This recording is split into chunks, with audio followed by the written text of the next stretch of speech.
തുല്യം ചൊല്ലാൻ ആരുമില്ലാത്ത രാജാതിരാജാവും കർത്താതികർത്താവുമായ യേശു ക്രിസ്തുവിൻ്റെ നിസ്തുലമായ നാമത്തിൽ ഞങ്ങളെ കേൾക്കുന്ന എല്ലാ പ്രിയപ്പെട്ടവർക്കും സ്നേഹ വന്ദനങ്ങൾ. കഴിഞ്ഞ ഒരാഴ്ചയായിട്ട് ധാരാളം പേർ എനിക്ക് ഫേസ്ബുക്കിലും വാട്സാപ്പിലും മെസ്സേജുകൾ അയക്കുകയും കുറേ ചോദ്യങ്ങൾ ചോദിക്കുകയും ചെയ്യുന്നുണ്ട്. അതിൻ്റെ വിശദീകരണമായിട്ടാണ് ഞാൻ ഈ വീഡിയോ ചെയ്യുന്നത്.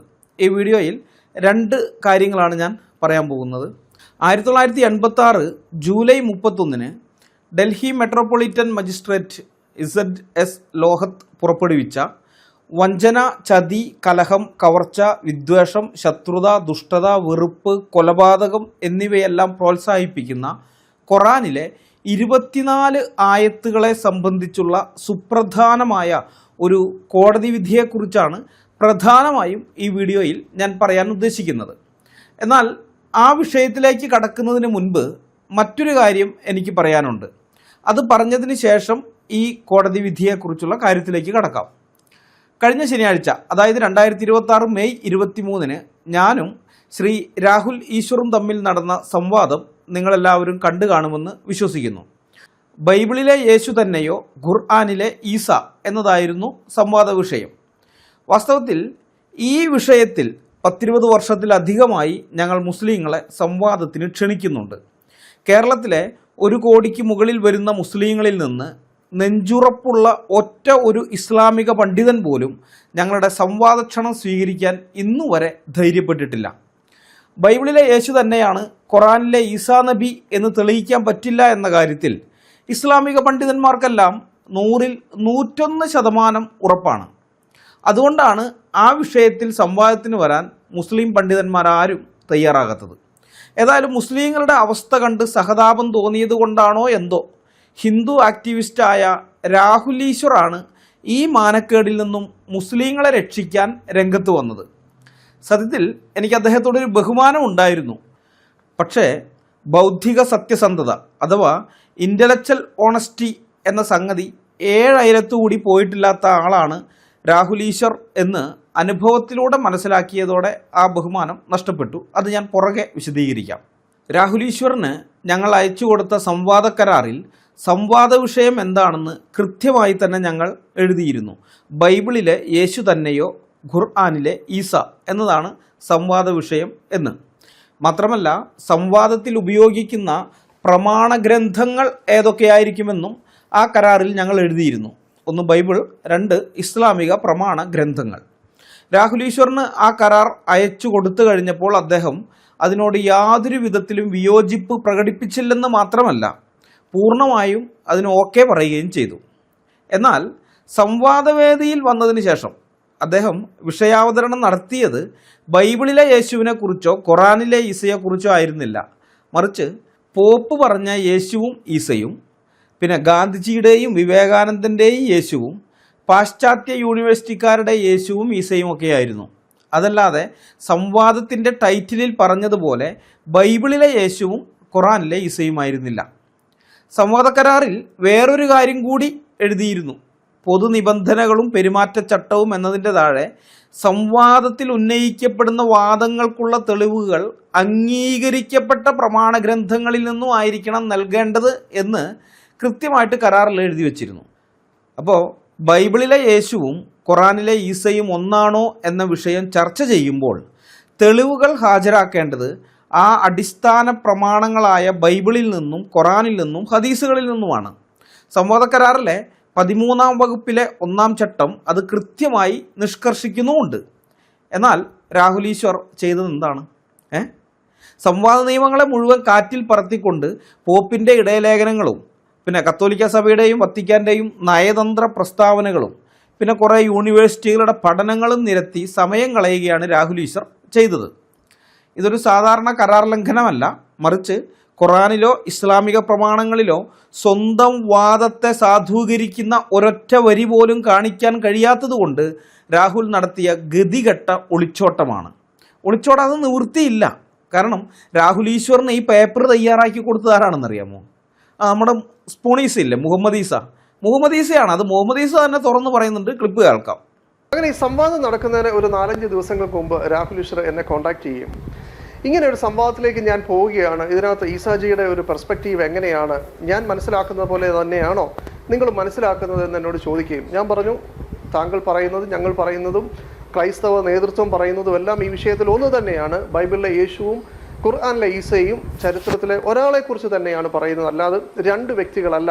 താങ്കളുടെ ആ സ്റ്റാൻഡ് ശരി തന്നെയാണ്. അതിന് ഉപോത്ബലകമായിട്ട് ഞാൻ രണ്ടാം വത്തിക്കാൻ കൗൺസിലിൻ്റെ നോസ്ട്രാറ്റേറ്റും അതേപോലെ ജെറുസലേം പാത്രിയർക്കീസിൻ്റെ ഒരു ഇൻ്റർവ്യൂവിൽ അദ്ദേഹം പറയുന്നതും അടക്കമുള്ള കാര്യങ്ങൾ ഞാൻ അദ്ദേഹത്തിന് ഷെയർ ചെയ്തു. മുഹമ്മദ് ഈസയിൽ നിന്ന് കിട്ടിയ കാര്യങ്ങൾ വെച്ചിട്ടാണ് രാഹുൽ ഈശ്വർ സംവാദത്തിന് വന്നത്. ഈ മുഹമ്മദ് ഈസ ആരാണ്? അത് മുസ്ലിങ്ങൾ തന്നെ പറയുന്നത് നമുക്ക് കേട്ടു നോക്കാം. ഖുർആനും ഹദീസുമായി ബന്ധപ്പെട്ട വിഷയത്തിൽ മുഹമ്മദ് ഈസ പൊതുവായി പറഞ്ഞൊരു മറുപടി, അദ്ദേഹം ഒരു ഖുർആനിക ഇസ്ലാമിക പണ്ഡിതനല്ലാത്ത ഒരു പരിമിതി അദ്ദേഹത്തിനുണ്ട് എന്ന്, ഇസ്ലാമിക പണ്ഡിതനല്ലാത്ത ഒരു പരിമിതി അദ്ദേഹത്തിനുണ്ട് എന്ന്. ഖുറാനെ കുറിച്ചോ ഹദീസുകളെ കുറിച്ചോ യാതൊരു അറിവും ഇല്ലാത്തയാളാണ് മുഹമ്മദ് ഈസ. അത് ഞാൻ പറയുന്നതല്ല, മുസ്ലിങ്ങൾ തന്നെ പറയുന്നതാണ്. അങ്ങനെയുള്ള ഒരുത്തൻ്റെ അടുത്താണ് രാഹുൽ ഈശ്വർ പോയിട്ട് സംവാദത്തിന് ഹെൽപ്പ് ചോദിക്കുന്നത്. രാഹുൽ ഈശ്വറിൻ്റെ വീടിനടുത്തുള്ള ഏതെങ്കിലും മോസ്കിൽ ചെന്ന് അവിടുത്തെ മൊല്ലാക്കയോട് സഹായം ചോദിച്ചിരുന്നെങ്കിൽ ഇത്രയും നാണക്കേടുണ്ടാകുമായിരുന്നില്ല. പ്രമാണങ്ങൾ കൊണ്ട് നേരിടാൻ കഴിയാതെ വന്നപ്പോൾ വത്തിക്കാനിലെ രേഖകൾ തപ്പി നടന്ന ഈ പ്രവൃത്തിയിലൂടെ രാഹുൽ ഈശ്വർ തൻ്റെ ബൗദ്ധിക പാപ്പരത്വത്തെയും സത്യസന്ധതയില്ലായ്മയെയും പൂർണ്ണമായും തുറന്നു കാട്ടുകയാണ് ചെയ്തത്. സംവാദ കരാർ പാലിച്ച് ബൈബിളും ഇസ്ലാമിക പ്രമാണങ്ങളും വെച്ച് സംവാദം നടത്താൻ വിവരമില്ലാത്ത മുഹമ്മദ് ഈസയുടെ സഹായം തേടിയത് കൊണ്ടാണ് രാഹുൽ ഈശ്വർ ഇത്രയ്ക്കും തരം താഴ്ന്നത് എന്ന കാര്യം നിങ്ങൾക്കിപ്പോൾ മനസ്സിലായി കാണും എന്ന് ഞാൻ പ്രതീക്ഷിക്കുന്നു. സംവാദ കരാർ ലംഘിച്ചുകൊണ്ടാണ് രാഹുൽ ഈശ്വർ വിഷയാവതരണം നടത്തിയത് എന്ന് കണ്ടിട്ടും ഞാൻ അതിനെ യാതൊരു വിധത്തിലും എതിർക്കാൻ നിന്നില്ല. കാരണം ഞങ്ങളെ സംബന്ധിച്ച് ഈ വിഷയത്തിൽ സംവാദം നടത്താൻ ഒരാളെ കിട്ടുക എന്നുള്ളതിനായിരുന്നു പ്രാധാന്യം. ഞാനിങ്ങനെ വെറുതെ അങ്ങോട്ട് പറഞ്ഞു പോയാൽ നിങ്ങൾക്കത് മനസ്സിലാവില്ല. അതിൻ്റെ പശ്ചാത്തലം അല്ലെങ്കിൽ ചരിത്ര പശ്ചാത്തലം കൃത്യമായിട്ട് ഞാൻ പറഞ്ഞാലേ നിങ്ങൾക്ക് മനസ്സിലാവുകയുള്ളൂ. ആദ്യകാലത്ത് ഞങ്ങൾ MM അക്ബറിനെയാണ് സംവാദത്തിന് ക്ഷണിച്ചിരുന്നത്. അക്ബറിന് താഴെയുള്ള ആരെയും ഞങ്ങൾ ക്ഷണിച്ചിരുന്നില്ല. MM അക്ബറിന് മാത്രമാണ് ഞങ്ങൾ മെയിലുകൾ അയച്ചും പിന്നെ നേരിട്ട് ഞങ്ങളുടെ സഹോദരന്മാർ പോയിട്ടുമൊക്കെ ക്ഷണിച്ചുകൊണ്ടിരുന്നത്. MM അക്ബർ ഒരു വിധത്തിലും വരില്ല എന്ന് കണ്ടപ്പോൾ ഞങ്ങൾ പാരിതോഷികം പ്രഖ്യാപിച്ചു. ആരെങ്കിലും MM അക്ബറിനെ സാക്ഷിയുമായി സംവാദത്തിന് കൊണ്ടുവന്നാൽ അവർക്ക് സംവാദം കഴിഞ്ഞ അടുത്ത നിമിഷം തന്നെ 1,00,000 രൂപ ഇനാമായിട്ട് നൽകും, പാരിതോഷികയെ നൽകും എന്ന് ഞങ്ങൾ പ്രഖ്യാപിച്ചതാണ്. MM അക്ബറിൻ്റെ വ്യാജാരോപണങ്ങൾക്ക് മറുപടി പറഞ്ഞുകൊണ്ട് ഞങ്ങൾ നടത്തിയ പല പ്രോഗ്രാമുകളിലും ഈ പാരിതോഷികത്തിൻ്റെ കാര്യം ഞങ്ങൾ ആവർത്തിച്ച് പ്രഖ്യാപിച്ചിരുന്നു. അപ്പോൾ ഇത് മുസ്ലിങ്ങൾക്ക് തന്നെ നാണക്കേടായി തുടങ്ങി. സ്നേഹസംവാദകൻ എന്നും പറഞ്ഞ് നടക്കുന്ന ഒരു ഇസ്ലാമിക പണ്ഡിതനെ സംവാദത്തിന് വിളിച്ചിട്ട്, സംവാദകൻ എന്നും പറഞ്ഞ് നടക്കുന്ന ഒരാളാണ്, അയാളെ സംവാദത്തിന് വിളിച്ചിട്ട് വരാത്തത് കാരണം എതിരാളികൾ 1,00,000 രൂപ ഓഫർ ചെയ്തിരിക്കുന്നു. എന്നിട്ടും അയാൾ സംവാദക്ഷണം സ്വീകരിക്കുന്നില്ല. അപ്പോൾ അത് അവർക്ക് ഭയങ്കര നാണക്കേടുണ്ടാക്കി. എന്ത് ചെയ്തെന്നറിയാമോ? പല മുസ്ലിങ്ങളും അക്ബറിനെ സാക്ഷിയുമായി സംവാദത്തിന് കൊണ്ടുവരാൻ ശ്രമിച്ചു. എന്ത് കാര്യം? ക്യാ ഫലം? കുച്ച്നഹി, ഒരു പ്രയോജനം ഉണ്ടായില്ല. MM അക്ബർ വന്നില്ല, മാളത്തിൽ തന്നെ ഒളിച്ചിരുന്നു. അതോടെ ഞങ്ങൾ അക്ബറിനെ ഒഴിവാക്കി മറ്റുള്ള ദാവാക്കാരെ സംവാദത്തിന് ക്ഷണിക്കാൻ തുടങ്ങി. നോ രക്ഷ, അവരും വരുന്നില്ല. അപ്പോൾ പിന്നെ ഞങ്ങൾ പിന്നെയും താഴേക്ക് ഇറങ്ങി. ദാവാക്കാർ തന്നെ വേണമെന്നില്ല, ഏത് ഇസ്ലാമിക പണ്ഡിതനായാലും മതി എന്ന നിലയിലേക്ക് ഞങ്ങൾ താഴ്ന്നു. അപ്പോഴും രക്ഷയില്ല, ഒരാളും വരുന്നില്ല. ഞങ്ങൾ വീണ്ടും താഴേക്ക് ഇറങ്ങി. പണ്ഡിതന്മാർ തന്നെ വേണമെന്നില്ല, ഏത് മുസ്ലിം ആയാലും മതി, ഞങ്ങൾ സംവാദത്തിന് തയ്യാറാണ് എന്ന നിലയിലേക്ക് ഞങ്ങൾ താഴ്ന്നു. അപ്പോഴും രക്ഷയില്ല.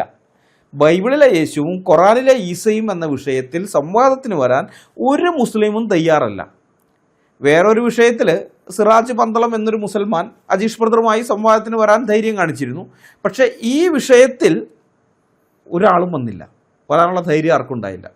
അപ്പോൾ അവസാനം ഞങ്ങൾക്ക് മുസ്ലിം തന്നെ ആകണമെന്നില്ല, ആരെങ്കിലും ഒരാൾ ഇസ്ലാമിലെ ഈസയ്ക്ക് വേണ്ടി സംവാദം നടത്താൻ വന്നാൽ മതി, ഞങ്ങൾ അവരുമായി സംവാദം നടത്താം എന്ന സ്ഥിതിയിലേക്ക് എത്തി. കാരണം മുസ്ലിങ്ങളാരും ഈ വിഷയത്തിൽ സംവാദത്തിന് വരാൻ ധൈര്യം കാണിക്കുന്നില്ല.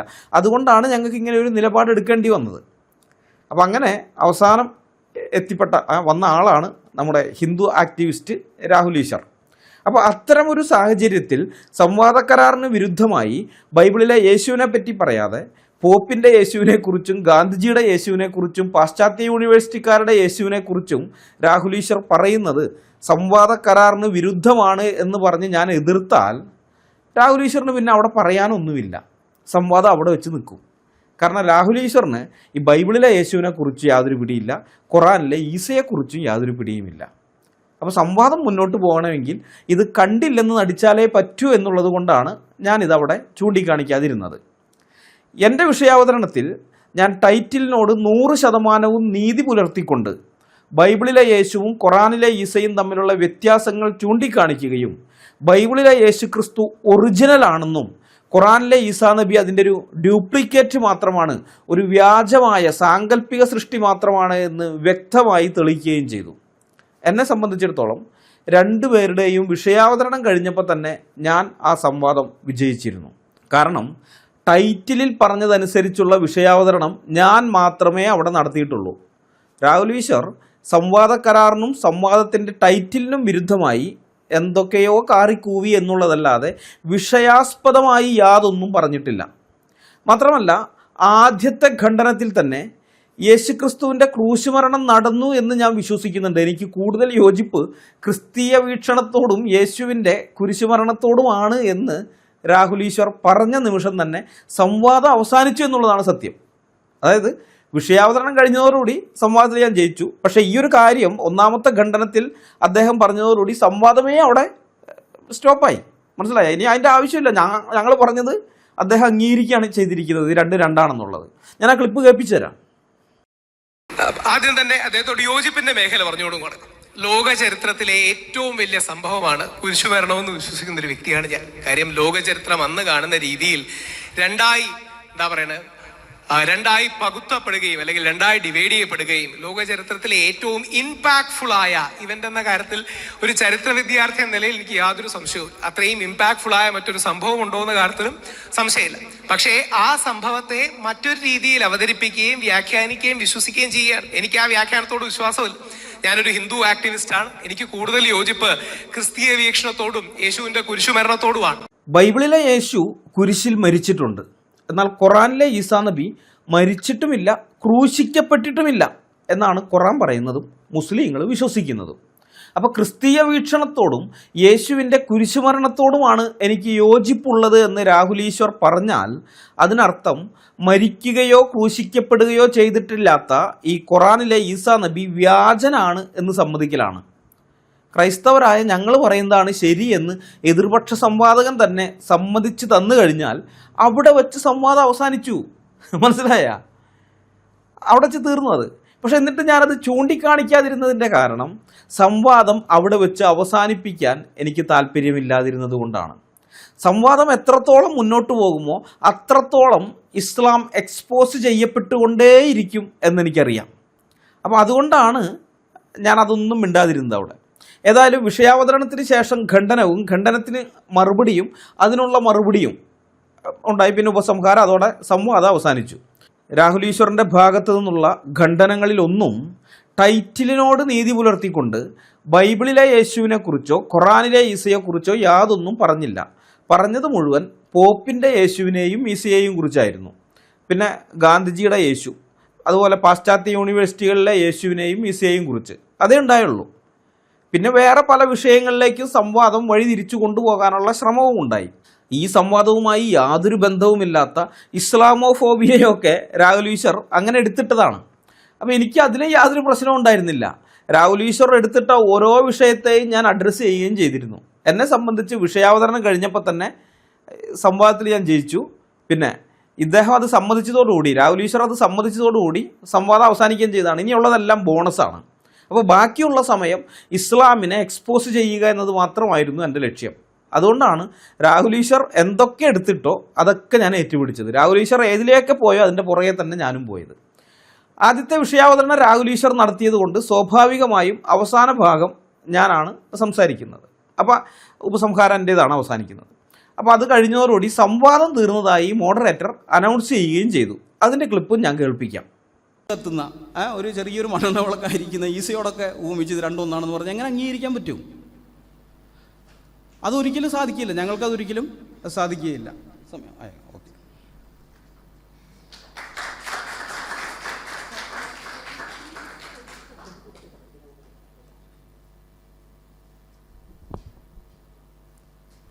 പ്രിയപ്പെട്ടവരെ, നമ്മുടെ ഡിബേറ്റ് ഇവിടെ അവസാനിച്ചിരിക്കുകയാണ്.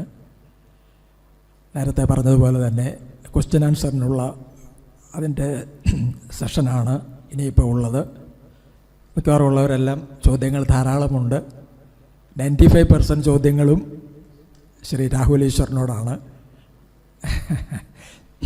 അപ്പോൾ അദ്ദേഹത്തിനാണ് കൂടുതൽ സമയം കൊടുക്കേണ്ടത്. കാരണം ചോദ്യങ്ങൾ എനിക്കറിയത്തില്ല നമ്മൾ എത്ര സമയം എടുക്കുക. നമ്മുടെ പ്രോഗ്രാം അനുസരിച്ച് 30-35 മിനിറ്റ് 40 മിനിറ്റ് മാക്സിമം ആണ്. നമുക്ക് 8:15 ഇത് അവസാനിപ്പിച്ചേ പറ്റുകയുള്ളൂ. അപ്പോൾ അത്രയും 5:15 നമ്മൾ തുടങ്ങിയത്. അപ്പോൾ 3 മണിക്കൂർ 8:15. അപ്പോൾ നമുക്ക് ആകെപ്പാട് ശേഷിക്കുന്നത് 35 മിനിറ്റാണ്. സാധാരണഗതിയിൽ മോഡറേറ്റർ എന്നുള്ള നിലയിൽ എന്തെങ്കിലും പറയേണ്ടതാണ്. പക്ഷേ ഇക്കാര്യത്തിൽ ഞാൻ എൻ്റെ സമയം അവർക്ക് രണ്ടുപേർക്കും വിട്ടുകൊടുക്കുകയാണ്. ഞാൻ ഒന്നും പറയുന്നില്ല. ഇതെല്ലാം കേട്ട് നമ്മളെല്ലാവരും കൂടുതൽ അനുഭവങ്ങൾ അല്ലെങ്കിൽ കൂടുതൽ ഇതിനെക്കുറിച്ച് ഉൾക്കാഴ്ചയുള്ളവരായി തീർന്നു എന്നുള്ളൊരൊറ്റ സ്റ്റേറ്റ്മെൻറ്റ് മാത്രം പറഞ്ഞ് മോഡറേറ്ററുടെ കമൻറ്റ് ഞാനിവിടെ അവസാനിപ്പിക്കുകയാണ്. ചോദ്യങ്ങൾ പിന്നെയും വരുന്നുണ്ട്. അപ്പോൾ രാഹുൽ ഈശ്വർ ആദ്യം ചോദ്യങ്ങൾക്ക് മറുപടി പറയും. എല്ലാവർക്കും പൂർണ്ണമായ ഉത്തരം തരുവാനുള്ള സമയമില്ല എന്നും മുൻകൂട്ടി ഞാൻ പറയട്ടെ. എന്നാലും വ്യത്യസ്ത ചോദ്യങ്ങളാണ് ചോദിച്ചിരിക്കുന്നത്. ഇതുമായി ബന്ധപ്പെടാത്ത ചോദ്യങ്ങളും ചിലർ ചോദിച്ചിട്ടുണ്ട്. അതിന് ദയവായി ഇപ്പോൾ ഉത്തരം ലഭിക്കില്ല, ഞങ്ങൾക്ക് സമയമില്ല എന്ന് മാത്രം ഞാൻ പറഞ്ഞു കൊള്ളട്ടെ. ചോദ്യത്തെ അതിന് നേച്ചർ ഞാൻ പറയുന്നില്ല, അങ്ങനെയുള്ളതും കിട്ടിയിട്ടുണ്ട്. ഇതുമായിട്ട് വിഷയവുമായി ബന്ധപ്പെട്ടതിന് മാത്രം ഇപ്പോൾ ഉത്തരങ്ങൾ നമുക്ക് ലഭിക്കുന്നതാണ്. അദ്ദേഹം കൃത്യമായിട്ട് എനിക്കറിയത്തില്ല 10-20 ചോദ്യമുണ്ട്. ഒരു അര മിനിറ്റെങ്കിലും എടുത്ത് ഓരോന്നിനും ഉത്തരം പറഞ്ഞാൽ നന്നായിരിക്കും. ഞാൻ ഓരോ ചോദ്യം ചോദിച്ചിട്ട് അദ്ദേഹം ഉത്തരം പറയാൻ പറഞ്ഞാൽ പിന്നെ സമയമെടുക്കും. അതുകൊണ്ട് ഞാൻ ചോദ്യങ്ങൾ സ്ക്രീൻ ചെയ്ത് അദ്ദേഹത്തിന് തന്നെ കൊടുത്തിട്ടുണ്ട്. ഇപ്പോൾ രാഹുൽ ഈശ്വറിൻ്റെ സമയം, പ്ലീസ്. സംവാദം തീർന്നതിന് ശേഷം ബാക്കിയുള്ള പരിപാടി 2 സംവാദകരും കാണികളുടെ ചോദ്യങ്ങൾക്ക് ഉത്തരം നൽകുക എന്നുള്ളതാണ്. സംവാദകർ തമ്മിൽ ക്രോസ് ക്വസ്റ്റ്യൻസ് ഇല്ല. സംവാദം കേട്ട ആൾക്കാരുടെ സംശയങ്ങൾക്ക് ഉത്തരം കൊടുക്കുക മാത്രമാണ് ബാക്കിയുള്ളത്. അത് ആദ്യമേ തന്നെ, അതായത് സംവാദത്തിൻ്റെ തുടക്കത്തിൽ തന്നെ മോഡറേറ്റർ പറയുന്നുണ്ട്. ഞാൻ അതും കേൾപ്പിക്കാം. രണ്ടുപേരും തുടക്കത്തിൽ അരമണിക്കൂർ വീതം വിഷയം അവതരിപ്പിക്കും. അപ്പം അങ്ങനെ തന്നെ 1 മണിക്കൂറായി. അതിനുശേഷം ഒരു ഖണ്ഡനമുണ്ട്. അത് 2 പേർക്കും 15 മിനിറ്റ് വീതം കൊടുക്കുകയാണ്. അപ്പോൾ വീണ്ടും അരമണിക്കൂർ കൂടെയായി. അതിനുശേഷം ആ ഖണ്ഡനത്തിനുള്ള മറുപടിയും 2 പേർക്കും ലഭിക്കും. അപ്പോൾ അങ്ങനെ വരുമ്പോൾ ഏതാണ്ട് 2 മണിക്കൂർ സമയമാണ് കൊടുത്തിരിക്കുന്നത്. അതിനകത്തൊട്ടും കുറവ് ചെയ്യാൻ ഇല്ല. അതുകൊണ്ട് ആ രീതിയിൽ തന്നെ അത് നമ്മുടെ ക്ലോക്ക് പോകുന്നതിനനുസരിച്ച് കൃത്യമായിട്ട് ആ സമയം പാലിക്കുന്നതാണ്. വിഷയത്തെക്കുറിച്ച് മോഡറേറ്റർ എന്നുള്ള നിലയിൽ എന്തെങ്കിലും ഒരു വാക്ക് പറയാൻ ഞാൻ ഈ സമയത്ത് മുതിരുന്നില്ല. ഞാൻ വളരെ ഓപ്പൺ മൈൻഡോടുകൂടി ഇരിക്കുകയാണ്. കാരണം ഏതൊരു വിഷയത്തിനും നമ്മൾ 2 സൈഡ്സ് ഓഫ് എ കോയിൻ എന്നോ അല്ലെങ്കിൽ 2 സൈഡ്സും അല്ല, മിക്കവാറും ഉള്ളവർ പറയുന്നത് തേർഡ് സൈഡും കൂടെ ഉണ്ടെന്നാണ് പറയുന്നത്. ഒരു സൈഡും 2 സൈഡും പിന്നെ കറക്റ്റായിട്ടുള്ള ഒരു സൈഡും ഉണ്ടെന്നാണ് പറയുന്നത്. അപ്പം അങ്ങനെയൊക്കെ അവിടെ നിൽക്കട്ടെ. ഈ വിഷയത്തെക്കുറിച്ച് എന്തെങ്കിലും പറഞ്ഞ് നിങ്ങൾ ആരെയെങ്കിലും ബുദ്ധിമുട്ടിക്കാൻ ഞാൻ ആഗ്രഹിക്കുന്നില്ല. ഞാനതുകൊണ്ട് ഡയറക്റ്റായിട്ട് സംവാദത്തിലേക്ക് തന്നെ പോവുകയാണ്. ഞാൻ ഈ പറഞ്ഞ 2 മണിക്കൂർ കഴിഞ്ഞല്ലോ. അതിനുശേഷം 10 മിനിറ്റ് വീതം വീണ്ടും ഖണ്ഡനത്തിനുള്ള മറുപടിക്കൊരു സമയമുണ്ട്. അപ്പം അങ്ങനെ വരുമ്പോൾ 2 മണിക്കൂർ 20 മിനിറ്റായി. ബാക്കിയുള്ള ഒരു 40 മിനിറ്റ് സമയം ചോദ്യങ്ങൾ ചോദിക്കാനുള്ള സമയമാണ്. അത് ചോദ്യങ്ങൾ ചോദിക്കുകയല്ല, നിങ്ങൾക്ക് ചോദ്യങ്ങൾ ഉണ്ടെങ്കിൽ നിങ്ങൾക്ക് എഴുതി കൊടുക്കാവുന്നതാണ്. അതിനുള്ള ആളുകൾ ഇവിടെ ഉണ്ട്. ഒരു ഡിബേറ്റ് എന്നുള്ള തലത്തിൽ ഒരു ഓറൽ ഡിബേറ്റിലേക്ക് കടക്കാനായിട്ടല്ല, ന്യായമായിട്ടുള്ള നിങ്ങളുടെ സംശയങ്ങൾ 2 പേരോടും ചോദിക്കാനുള്ളത് നിങ്ങൾ പേപ്പറിനകത്ത് എഴുതി അതിനുള്ള ആൾക്കാർ വരും ആ സമയത്ത്. അപ്പോൾ നിങ്ങൾ കൊടുക്കുമ്പോൾ അതിനുള്ള ഉത്തരങ്ങൾ ലഭിക്കുന്നതാണ്. ഇതാണ് ഈ സംവാദം എന്ന മുന്നമേ തന്നെ അതിൻ്റെ ഒരു സ്ട്രക്ചർ പറയുവാൻ ഞാൻ ആഗ്രഹിക്കുകയാണ്. അപ്പോൾ ഇവിടെ കൃത്യമായി തന്നെ മോഡറേറ്റർ പറയുന്നുണ്ട്, ഉപസംഹാരം കഴിഞ്ഞാൽ കാണികളുടെ ചോദ്യങ്ങൾക്ക് ഉത്തരമാണ് സംവാദകർ പറയേണ്ടതെന്ന്. അതായത് സംവാദകർ തമ്മിലുള്ള ക്രോസ് ക്വസ്റ്റ്യൻസ് ഈ സംവാദത്തിൻ്റെ സ്ട്രക്ചറിലില്ല. മനസ്സിലായ? കാണികളിൽ നിന്നുള്ള ചോദ്യങ്ങൾക്ക് അല്ലെങ്കിൽ സംവാദം കാണാൻ വന്ന ആൾക്കാരുണ്ടല്ലോ, അവരുടെ സംശയങ്ങൾക്ക്, അവരുടെ ചോദ്യങ്ങൾക്ക് ഉത്തരം പറയുക. അത് 2 കൂട്ടരും പറയുക. ഇത് മാത്രമേ ഉള്ളൂ. അല്ലാതെ സംവാദകർ പരസ്പരം തമ്മിലുള്ള ക്വസ്റ്റ്യൻസ് ഇല്ല. അപ്പോൾ ഏതായാലും കാണികളിൽ നിന്നുള്ള ചോദ്യങ്ങൾക്ക് ഉത്തരം പറയാൻ വേണ്ടി ആദ്യം രാഹുൽ ഈശ്വറാണ് എഴുന്നേറ്റത്. ആ സമയത്ത് രാഹുൽ ഈശ്വർ സംവാദ നിയമം ലംഘിച്ചുകൊണ്ട് എന്നോടൊരു ചോദ്യം ചോദിക്കുകയുണ്ടായി. അതിന് മുമ്പുള്ള സമയത്ത്, അതായത് ഞാൻ ഈ ഉപസംഹരിച്ച സമയമുണ്ടല്ലോ, അപ്പോൾ ആ സമയത്ത് ഞാൻ സംസാരിച്ചപ്പോൾ അക്രമത്തിനും കൊള്ളയ്ക്കും കൊലയ്ക്കും ആഹ്വാനം ചെയ്യുന്ന ഖുറാനിലെ 27 ആയത്തുകൾ നിരോധിക്കണമെന്നുള്ള കേസിൽ ഒരു ഇന്ത്യൻ കോടതി അനുകൂലമായ വിധി പുറപ്പെടുവിച്ചിട്ടുണ്ട് എന്ന് ഞാൻ പറഞ്ഞിരുന്നു. കാണികളുടെ ചോദ്യങ്ങൾക്ക് ഉത്തരം പറയുന്നതിന് പകരം രാഹുൽ ഈശ്വർ ഈ സംവാദ നിയമം ലംഘിച്ചുകൊണ്ട് അല്ലെങ്കിൽ സംവാദ മര്യാദ ലംഘിച്ചുകൊണ്ട് എന്നോട് ഉപസംഹാരത്തിൽ ഞാൻ പറഞ്ഞതിനുള്ള തെളിവ് ചോദിക്കുകയാണ് ചെയ്തത്. വാസ്തവത്തിൽ ആ ചോദ്യത്തിന് മറുപടി പറയേണ്ട ബാധ്യത എനിക്കില്ല. കാരണം ഈ മോഡറേറ്റർ സംവാദം അവസാനിച്ചിരിക്കുന്നു എന്ന് പ്രഖ്യാപിച്ചതാണ്. അതുകൊണ്ട് തന്നെ എൻ്റെ ചോദ്യത്തിന് രാഹുൽ ഈശ്വറിൻ്റെ ചോദ്യത്തിന് ഞാനോ മറുപടി പറയേണ്ട കാര്യമില്ല. കാണികളുടെ ചോദ്യങ്ങൾക്ക് മാത്രം ഞങ്ങൾ ഉത്തരം പറഞ്ഞാൽ മതി. രാഹുൽ ഈശ്വർ സംവാദ നിയമം ലംഘിച്ചുകൊണ്ട് ചോദിച്ച ചോദ്യമായിരുന്നിട്ടും ഞാൻ അതിന് മറുപടി പറയാൻ തയ്യാറായി. കാരണം ഉപസംഹാരത്തിൽ ഞാൻ പറഞ്ഞത് 100% സത്യമാണ് എന്നെനിക്കറിയാം. ആ കോടതി വിധിയെക്കുറിച്ച് ഒരു വീഡിയോ ഞാൻ മുൻപ് ചെയ്തിട്ടുമുണ്ട്. അപ്പോൾ അതിനുവേണ്ടി കുറേ രേഖകൾ ഞാൻ പരിശോധിച്ച് നോക്കിയിട്ടുള്ളതാണ്. ആ കോടതി വിധി അങ്ങനെ തന്നെ നെറ്റിൽ കിടപ്പുണ്ട്. ആ കോടതി വിധിയുടെ ലിങ്ക് ഞാൻ ഡിസ്ക്രിപ്ഷനിൽ കൊടുക്കുന്നുണ്ട്. താല്പര്യമുള്ളവർക്ക് ക്ലിക്ക് ചെയ്ത് അത് വായിക്കാവുന്നതാണ്. കോടതി വിധി മാത്രമല്ല, ആ കേസിൻ്റെ പശ്ചാത്തലത്തെക്കുറിച്ച് പല വെബ്സൈറ്റുകളിൽ നിന്നുള്ള വിവരങ്ങൾ ഞാൻ വായിച്ചിട്ടുണ്ട്, പല പുസ്തകങ്ങളിൽ നിന്നുള്ള വിവരങ്ങൾ ഞാൻ വായിച്ചിട്ടുണ്ട്. അപ്പോൾ ഇതൊക്കെ ഉള്ളതുകൊണ്ടാണ് സംവാദ നിയമം ലംഘിച്ചുകൊണ്ട് രാഹുൽ ഈശ്വർ എന്നോട് ആ ചോദ്യം ചോദിച്ചപ്പോൾ അതിന് ഞാൻ ഉത്തരം നൽകാൻ തയ്യാറായത്. എന്നാൽ മുൻപ് ആ വീഡിയോ തയ്യാറാക്കാൻ വേണ്ടി ഞാൻ കളക്ട് ചെയ്ത ആ തെളിവുകളെല്ലാം എൻ്റെ വീട്ടിലെ ഡെസ്ക്ടോപ്പിലാണ് ഉണ്ടായിരുന്നത്. ഡെസ്ക്ടോപ്പിലാണ്. ഞാനത് ലാപ്ടോപ്പിലേക്ക് കോപ്പി ചെയ്ത് ഇട്ടിരുന്നില്ല. അപ്പോൾ സംവാദത്തിന് നമ്മൾ പോകുമ്പോൾ ഡെസ്ക്ടോപ്പിലല്ലോ, ലാപ്ടോപ്പല്ലേ കൊണ്ടുപോകുന്നത്. അപ്പോൾ ഞാൻ അവിടെ വെച്ചിട്ട് ചെക്ക് ചെയ്ത് നോക്കിക്കഴിഞ്ഞപ്പോൾ ലാപ്ടോപ്പിൽ അത് കാണാനില്ല. പക്ഷെ അപ്പോഴെനിക്ക് പ്രശ്നമൊന്നും ഉണ്ടായിരുന്നില്ല, കാരണം ഇത് ഇൻ്റർനെറ്റിൽ നിന്ന് കിട്ടും. പക്ഷേ ഇൻ്റർനെറ്റിൽ നിന്ന് എടുക്കാമെന്ന് വിചാരിച്ച് നോക്കിയപ്പോൾ അവിടെ നെറ്റ് സ്ലോ ആയിരിക്കണം ആ സമയത്ത്. അപ്പോൾ അങ്ങനെ കുറച്ച് സമയം പോയി. അവസാനം നെറ്റ് ശരിയായി. ഞാൻ മറുപടി പറയാൻ വേണ്ടി പോഡിയത്തിന് മുമ്പിൽ വന്നപ്പോൾ ഈ കേസിൻ്റെ റിസൾട്ട് വരുന്നില്ല, വേറെ കേസുകളുടെ റിസൾട്ടാണ് വന്നത്. അപ്പോൾ ഞാൻ കുറച്ച് സമയം കൂടി അവിടെ വെച്ച് നോക്കി. ഞാൻ ഉദ്ദേശിച്ച റിസൾട്ട് കിട്ടുന്നില്ല എന്ന് കണ്ടപ്പോൾ ഞാൻ രാഹുൽ ഈശ്വറിനോട് പറഞ്ഞു, താങ്കൾ കാണികളുടെ ചോദ്യങ്ങൾക്ക് ഉത്തരം നൽകൂ, അപ്പോൾ അത് തീരുമ്പോഴേക്കും ഞാനിത് സെർച്ച് ചെയ്ത് എടുക്കാമെന്ന് പറഞ്ഞു. അപ്പോൾ അതുവരേക്കും സംവാദത്തിൽ ആകെ തകർന്ന് തരിപ്പണമായി നിന്നിരുന്ന രാഹുൽ ഈശ്വറിന് അപ്പോൾ ജീവൻ വീണു. കാണികളുടെ ചോദ്യങ്ങൾക്ക് ഉത്തരം പറയുന്നതിന് പകരം ഞാൻ വാട്സാപ്പ് യൂണിവേഴ്സിറ്റികളിൽ നിന്ന് കിട്ടിയ വിവരങ്ങൾ വെച്ച് ഇസ്ലാമോഫോബിയ ഉണ്ടാക്കുകയാണെന്നും പറഞ്ഞ് കുറേ നേരം എനിക്കെതിരെ സംസാരിച്ചു. സത്യം പറഞ്ഞാൽ അത് കേട്ടപ്പോൾ എനിക്ക് ചിരിയാണ് വന്നത്. കാരണം ഈ വാട്സാപ്പ് യൂണിവേഴ്സിറ്റിയെ ശക്തമായി എതിർക്കുന്ന ആളാണ് ഞാൻ. വാട്സാപ്പ് യൂണിവേഴ്സിറ്റികളിൽ നിന്ന് ഡിഗ്രിയും ഡോക്ടറേറ്റും ഒക്കെ എടുത്തിട്ടുള്ള സംഘികളെയും ജിഹാദികളെയും ഒക്കെ ഞാൻ കളിയാക്കാറുള്ളതാണ്. അപ്പോൾ അങ്ങനെയുള്ള എന്നെ തന്നെ പിടിച്ച് വാട്സാപ്പ് യൂണിവേഴ്സിറ്റിക്കാരനാക്കിയല്ലോ എന്ന് ഓർത്തിട്ടാണ് എനിക്ക് ചിരി വന്നത്. ഏതായാലും ഒരു 2-3 മിനിറ്റ് കഴിഞ്ഞപ്പോഴാണ് ഞാൻ ഉദ്ദേശിച്ച റിസൾട്ട് എനിക്ക് കിട്ടിയത്. അത് കിട്ടിയതിന് ശേഷം ഞാൻ പിന്നെ വെയിറ്റ് ചെയ്തു. രാഹുൽ ഈശ്വർ അദ്ദേഹത്തിൻ്റെ നേരെയുള്ള ചോദ്യങ്ങൾക്കൊക്കെ ഉത്തരം പറഞ്ഞു കഴിഞ്ഞതിന് ശേഷം പിന്നെ എൻ്റെ അവസരമാണല്ലോ. അപ്പോൾ ഞാൻ എഴുന്നേറ്റിട്ട് രാഹുൽ ഈശ്വർ എന്നോട് ചോദിച്ചതിന് കൃത്യമായ ഉത്തരം നൽകുകയും ചെയ്തു. ആ ക്ലിപ്പും ഞാൻ കേൾപ്പിക്കാം.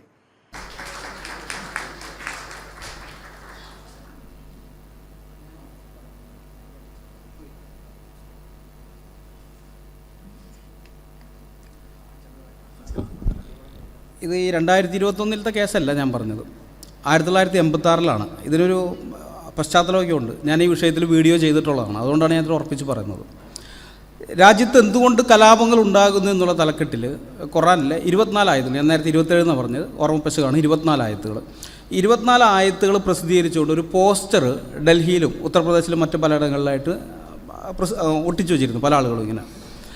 അപ്പോൾ അതിൻ്റെ പേരിൽ ഈ പോസ്റ്ററിൻ്റെ പുറകിലുള്ള ആൾക്കാർ ആരാണെന്ന് പോലീസ് അന്വേഷിക്കുന്നു. എന്നിട്ട് 2 പേര്, ഇന്ദ്രസെൻ ശർമ്മ, രാജ്കുമാർ ആര്യ എന്ന് പറയുന്ന 2 പേർക്കെതിരെ പോലീസ് കേസെടുത്തു.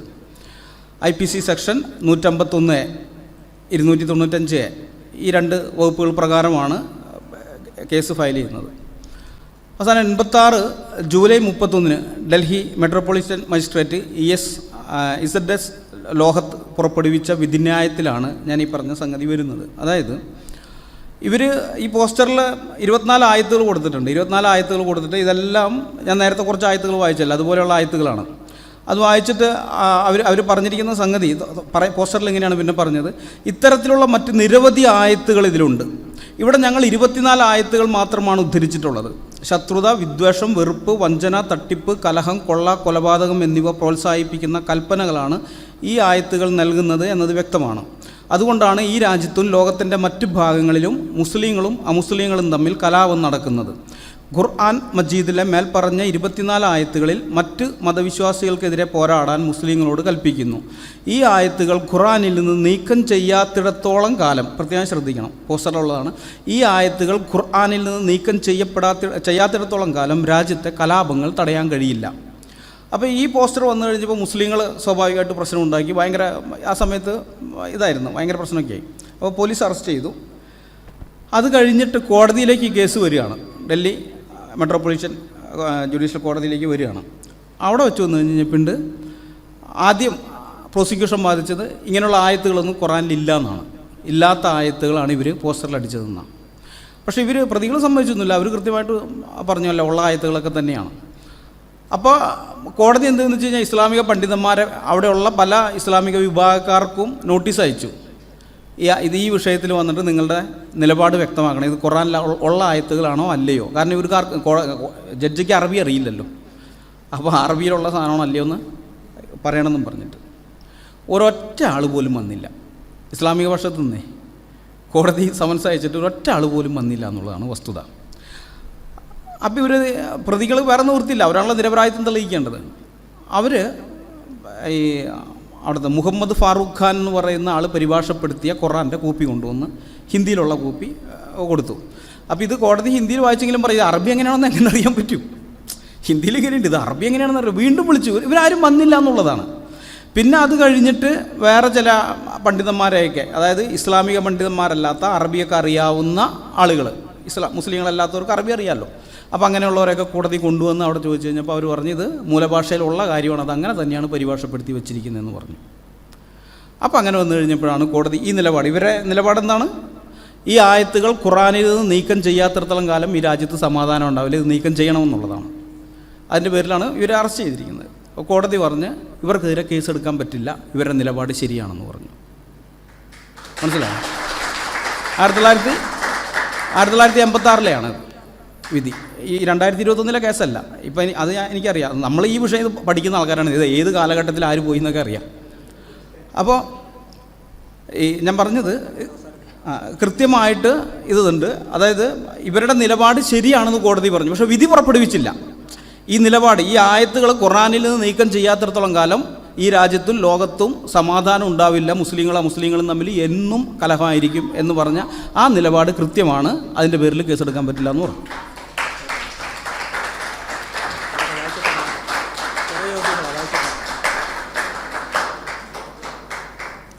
അപ്പോൾ ഇത് പറഞ്ഞു കഴിഞ്ഞതിന് ശേഷം എന്നോടുള്ള കാണികളുടെ ചോദ്യങ്ങൾക്ക് ഞാൻ ഉത്തരം നൽകുകയും ആ സെഷൻ അവസാനിപ്പിക്കുകയും ചെയ്തു. രാഹുൽ ഈശ്വർ ഇനിയും എനിക്ക് സംസാരിക്കണം, ഒരു 30 സെക്കൻഡ് തരണം എന്നൊക്കെ പറഞ്ഞെങ്കിലും മോഡറേറ്റർ അത് അനുവദിച്ചില്ല.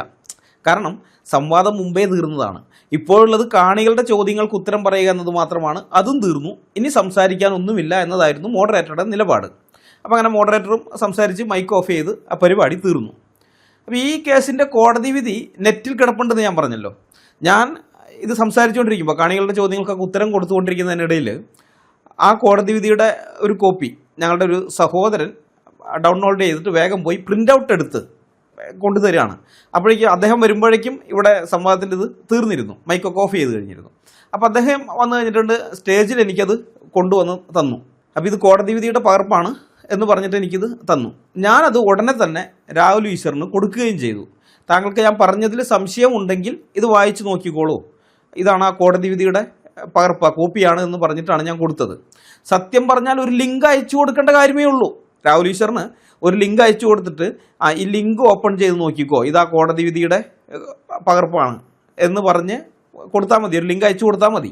പക്ഷേ ഞങ്ങൾ ബൗദ്ധിക സത്യസന്ധത ഉള്ള ആൾക്കാരായതുകൊണ്ടാണ് അതിൻ്റെ പ്രിൻ്റ് ഔട്ട് എടുത്ത് ഫിസിക്കലായിട്ടുള്ളൊരു കോപ്പി തന്നെ രാഹുൽ ഈശ്വറിനെ ഏൽപ്പിച്ചത്. അപ്പം ഞങ്ങളുടെ ധാരണ ആ സമയത്ത്, കുറഞ്ഞ പക്ഷേ എൻ്റെ ധാരണ, രാഹുൽ ഈശ്വറും ഞങ്ങളെപ്പോലെ തന്നെ ഇൻ്റലക്ച്വൽ ഓണസ്റ്റിയുള്ള ഭൗതിക സത്യസന്ധതയുള്ള ഒരു മനുഷ്യനാണ് എന്നായിരുന്നു. ആ തെറ്റിദ്ധാരണയിൽ നിന്നാണ് ഇങ്ങനെ ഒരു കാര്യം ചെയ്തത്. സംവാദം കഴിഞ്ഞതിന് ശേഷം മുസ്ലിം ഗ്രൂപ്പുകൾ കുറേ എണ്ണം രംഗത്ത് വന്നിട്ടുണ്ട്, കൂടെ കുറേ കത്തോലിക്കരുമുണ്ട്. സംവാദം കഴിഞ്ഞ് അപ്പം തന്നെ ഞാൻ കണ്ടതാണ്. സംവാദത്തിൽ അനിൽകുമാർ അയ്യപ്പൻ രാഹുൽ ഈശ്വറിൻ്റെ ചോദ്യത്തിന് മുന്നിൽ ഉത്തരം മുട്ടിപ്പോയി എന്നൊക്കെ പറഞ്ഞുകൊണ്ട് ഫേസ്ബുക്കിൽ പോസ്റ്റുകൾ ഇടുന്നു, ക്ലബ്ബ് ഹൗസിൽ റൂമുകൾ ഇടുന്നു. ആകെ ജഗപുകയാണ്.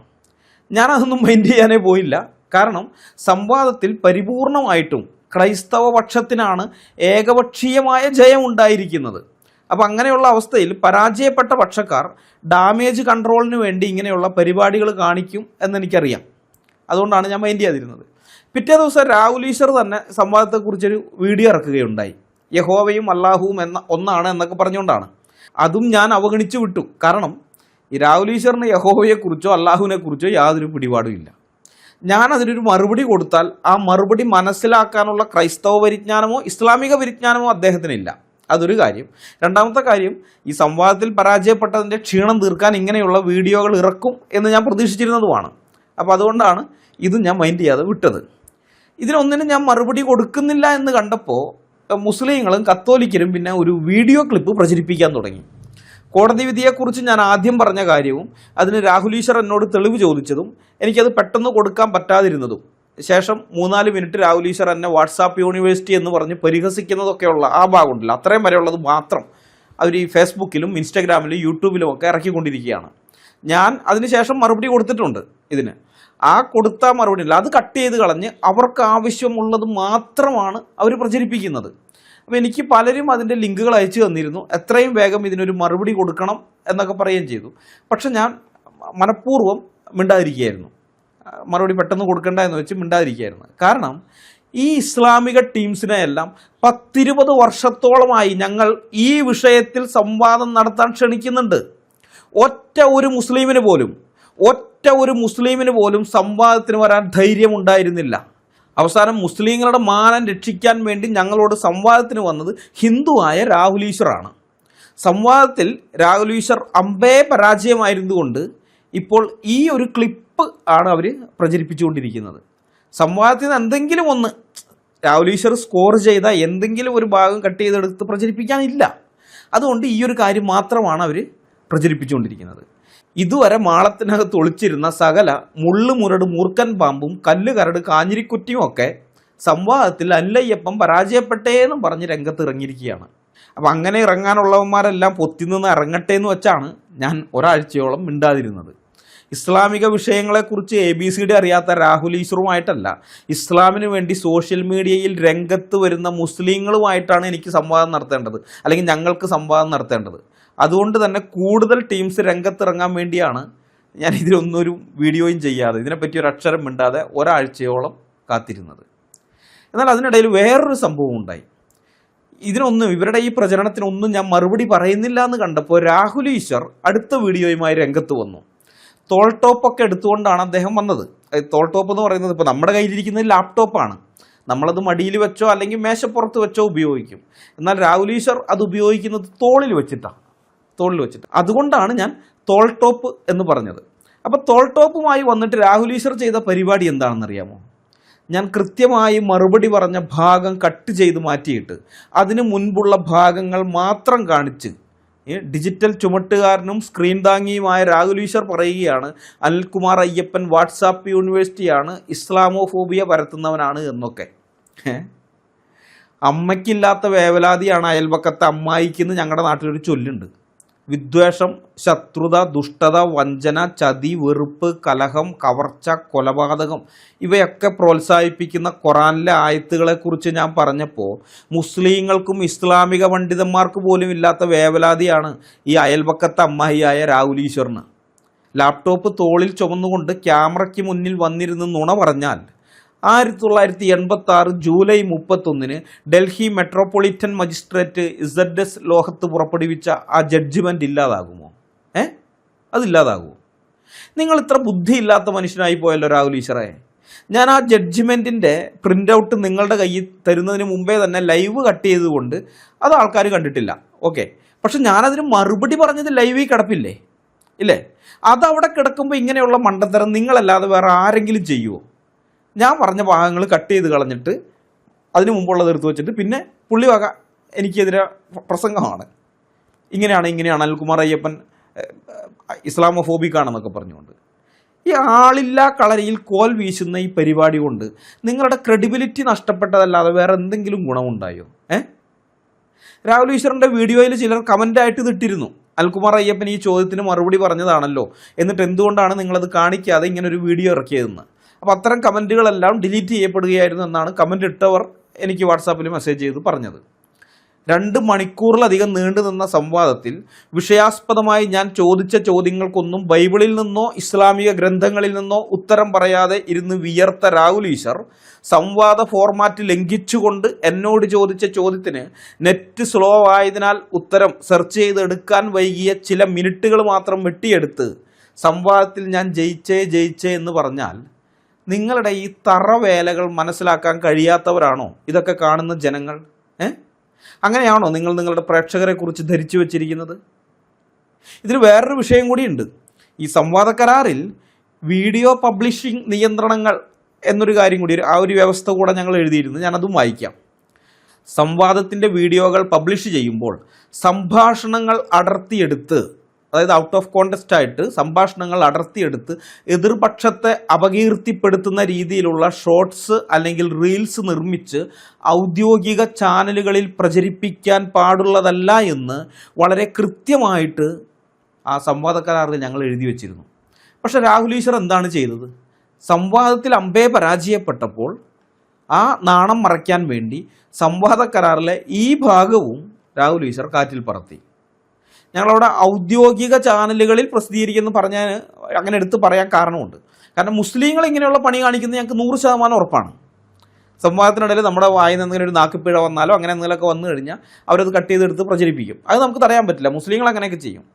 സത്യത്തെ നേർക്കുനേർ നേരിടാൻ കെൽപ്പില്ലാത്ത ഭീരുക്കളുടെയും പരാജിതരുടെയും ആയുധമാണ് ഇങ്ങനെയുള്ള ഈ വെട്ടിയൊട്ടിക്കൽ പണി. അപ്പോൾ മുസ്ലിങ്ങൾ അത് ചെയ്യും. അവർക്ക് സത്യത്തെ നേരിടാനുള്ള ധൈര്യമൊന്നുമില്ലാതെ ഞങ്ങൾക്കറിയാം. എന്നാൽ സംവാദത്തിൽ ഏർപ്പെട്ടവർ ഈ വൃത്തികെട്ട പണി കാണിക്കരുത്. അതുകൊണ്ടാണ് ഔദ്യോഗിക ചാനലുകളിൽ എന്ന് എടുത്തു പറഞ്ഞത്. അതായത് സാക്ഷിയുടെ ചാനലിലോ രാഹുൽ ഈശ്വറിൻ്റെ ചാനലിലോ ഇങ്ങനെയുള്ള വൃത്തികേടുകൾ കാണിക്കരുത്. കാരണം സംവാദത്തിൻ്റെ മാന്യത നിലനിർത്തണം എന്ന് ഞങ്ങൾക്ക് ആഗ്രഹമുണ്ടായിരുന്നു. ഞങ്ങൾ കരാർ കൃത്യമായി തന്നെ പാലിച്ചു. ഞങ്ങൾ ക്രിസ്ത്യൻ അപ്പോളജിസ്റ്റുകളാണ്, വാക്കിന് വിലയുള്ളവരാണ്. അതുകൊണ്ടാണ് കരാറിൽ എഴുതിയതെല്ലാം ഞങ്ങൾ അക്ഷരം പ്രതി പാലിച്ചത്. ഈ രാഹുൽ ഈശ്വർ ഗാന്ധിയനാണെന്നും പറഞ്ഞ് നടക്കുന്ന ആളാണെന്നും കൂടി നിങ്ങൾ ഓർക്കണം. ഗാന്ധിയനാണെന്നും പറഞ്ഞ് നടക്കുക. ഗാന്ധിജിയിൽ നിന്നും വിവേകാനന്ദയിൽ നിന്നും രാഹുൽ ഈശ്വർ പഠിച്ചത് ഇങ്ങനെയുള്ള കാര്യങ്ങളാണോ?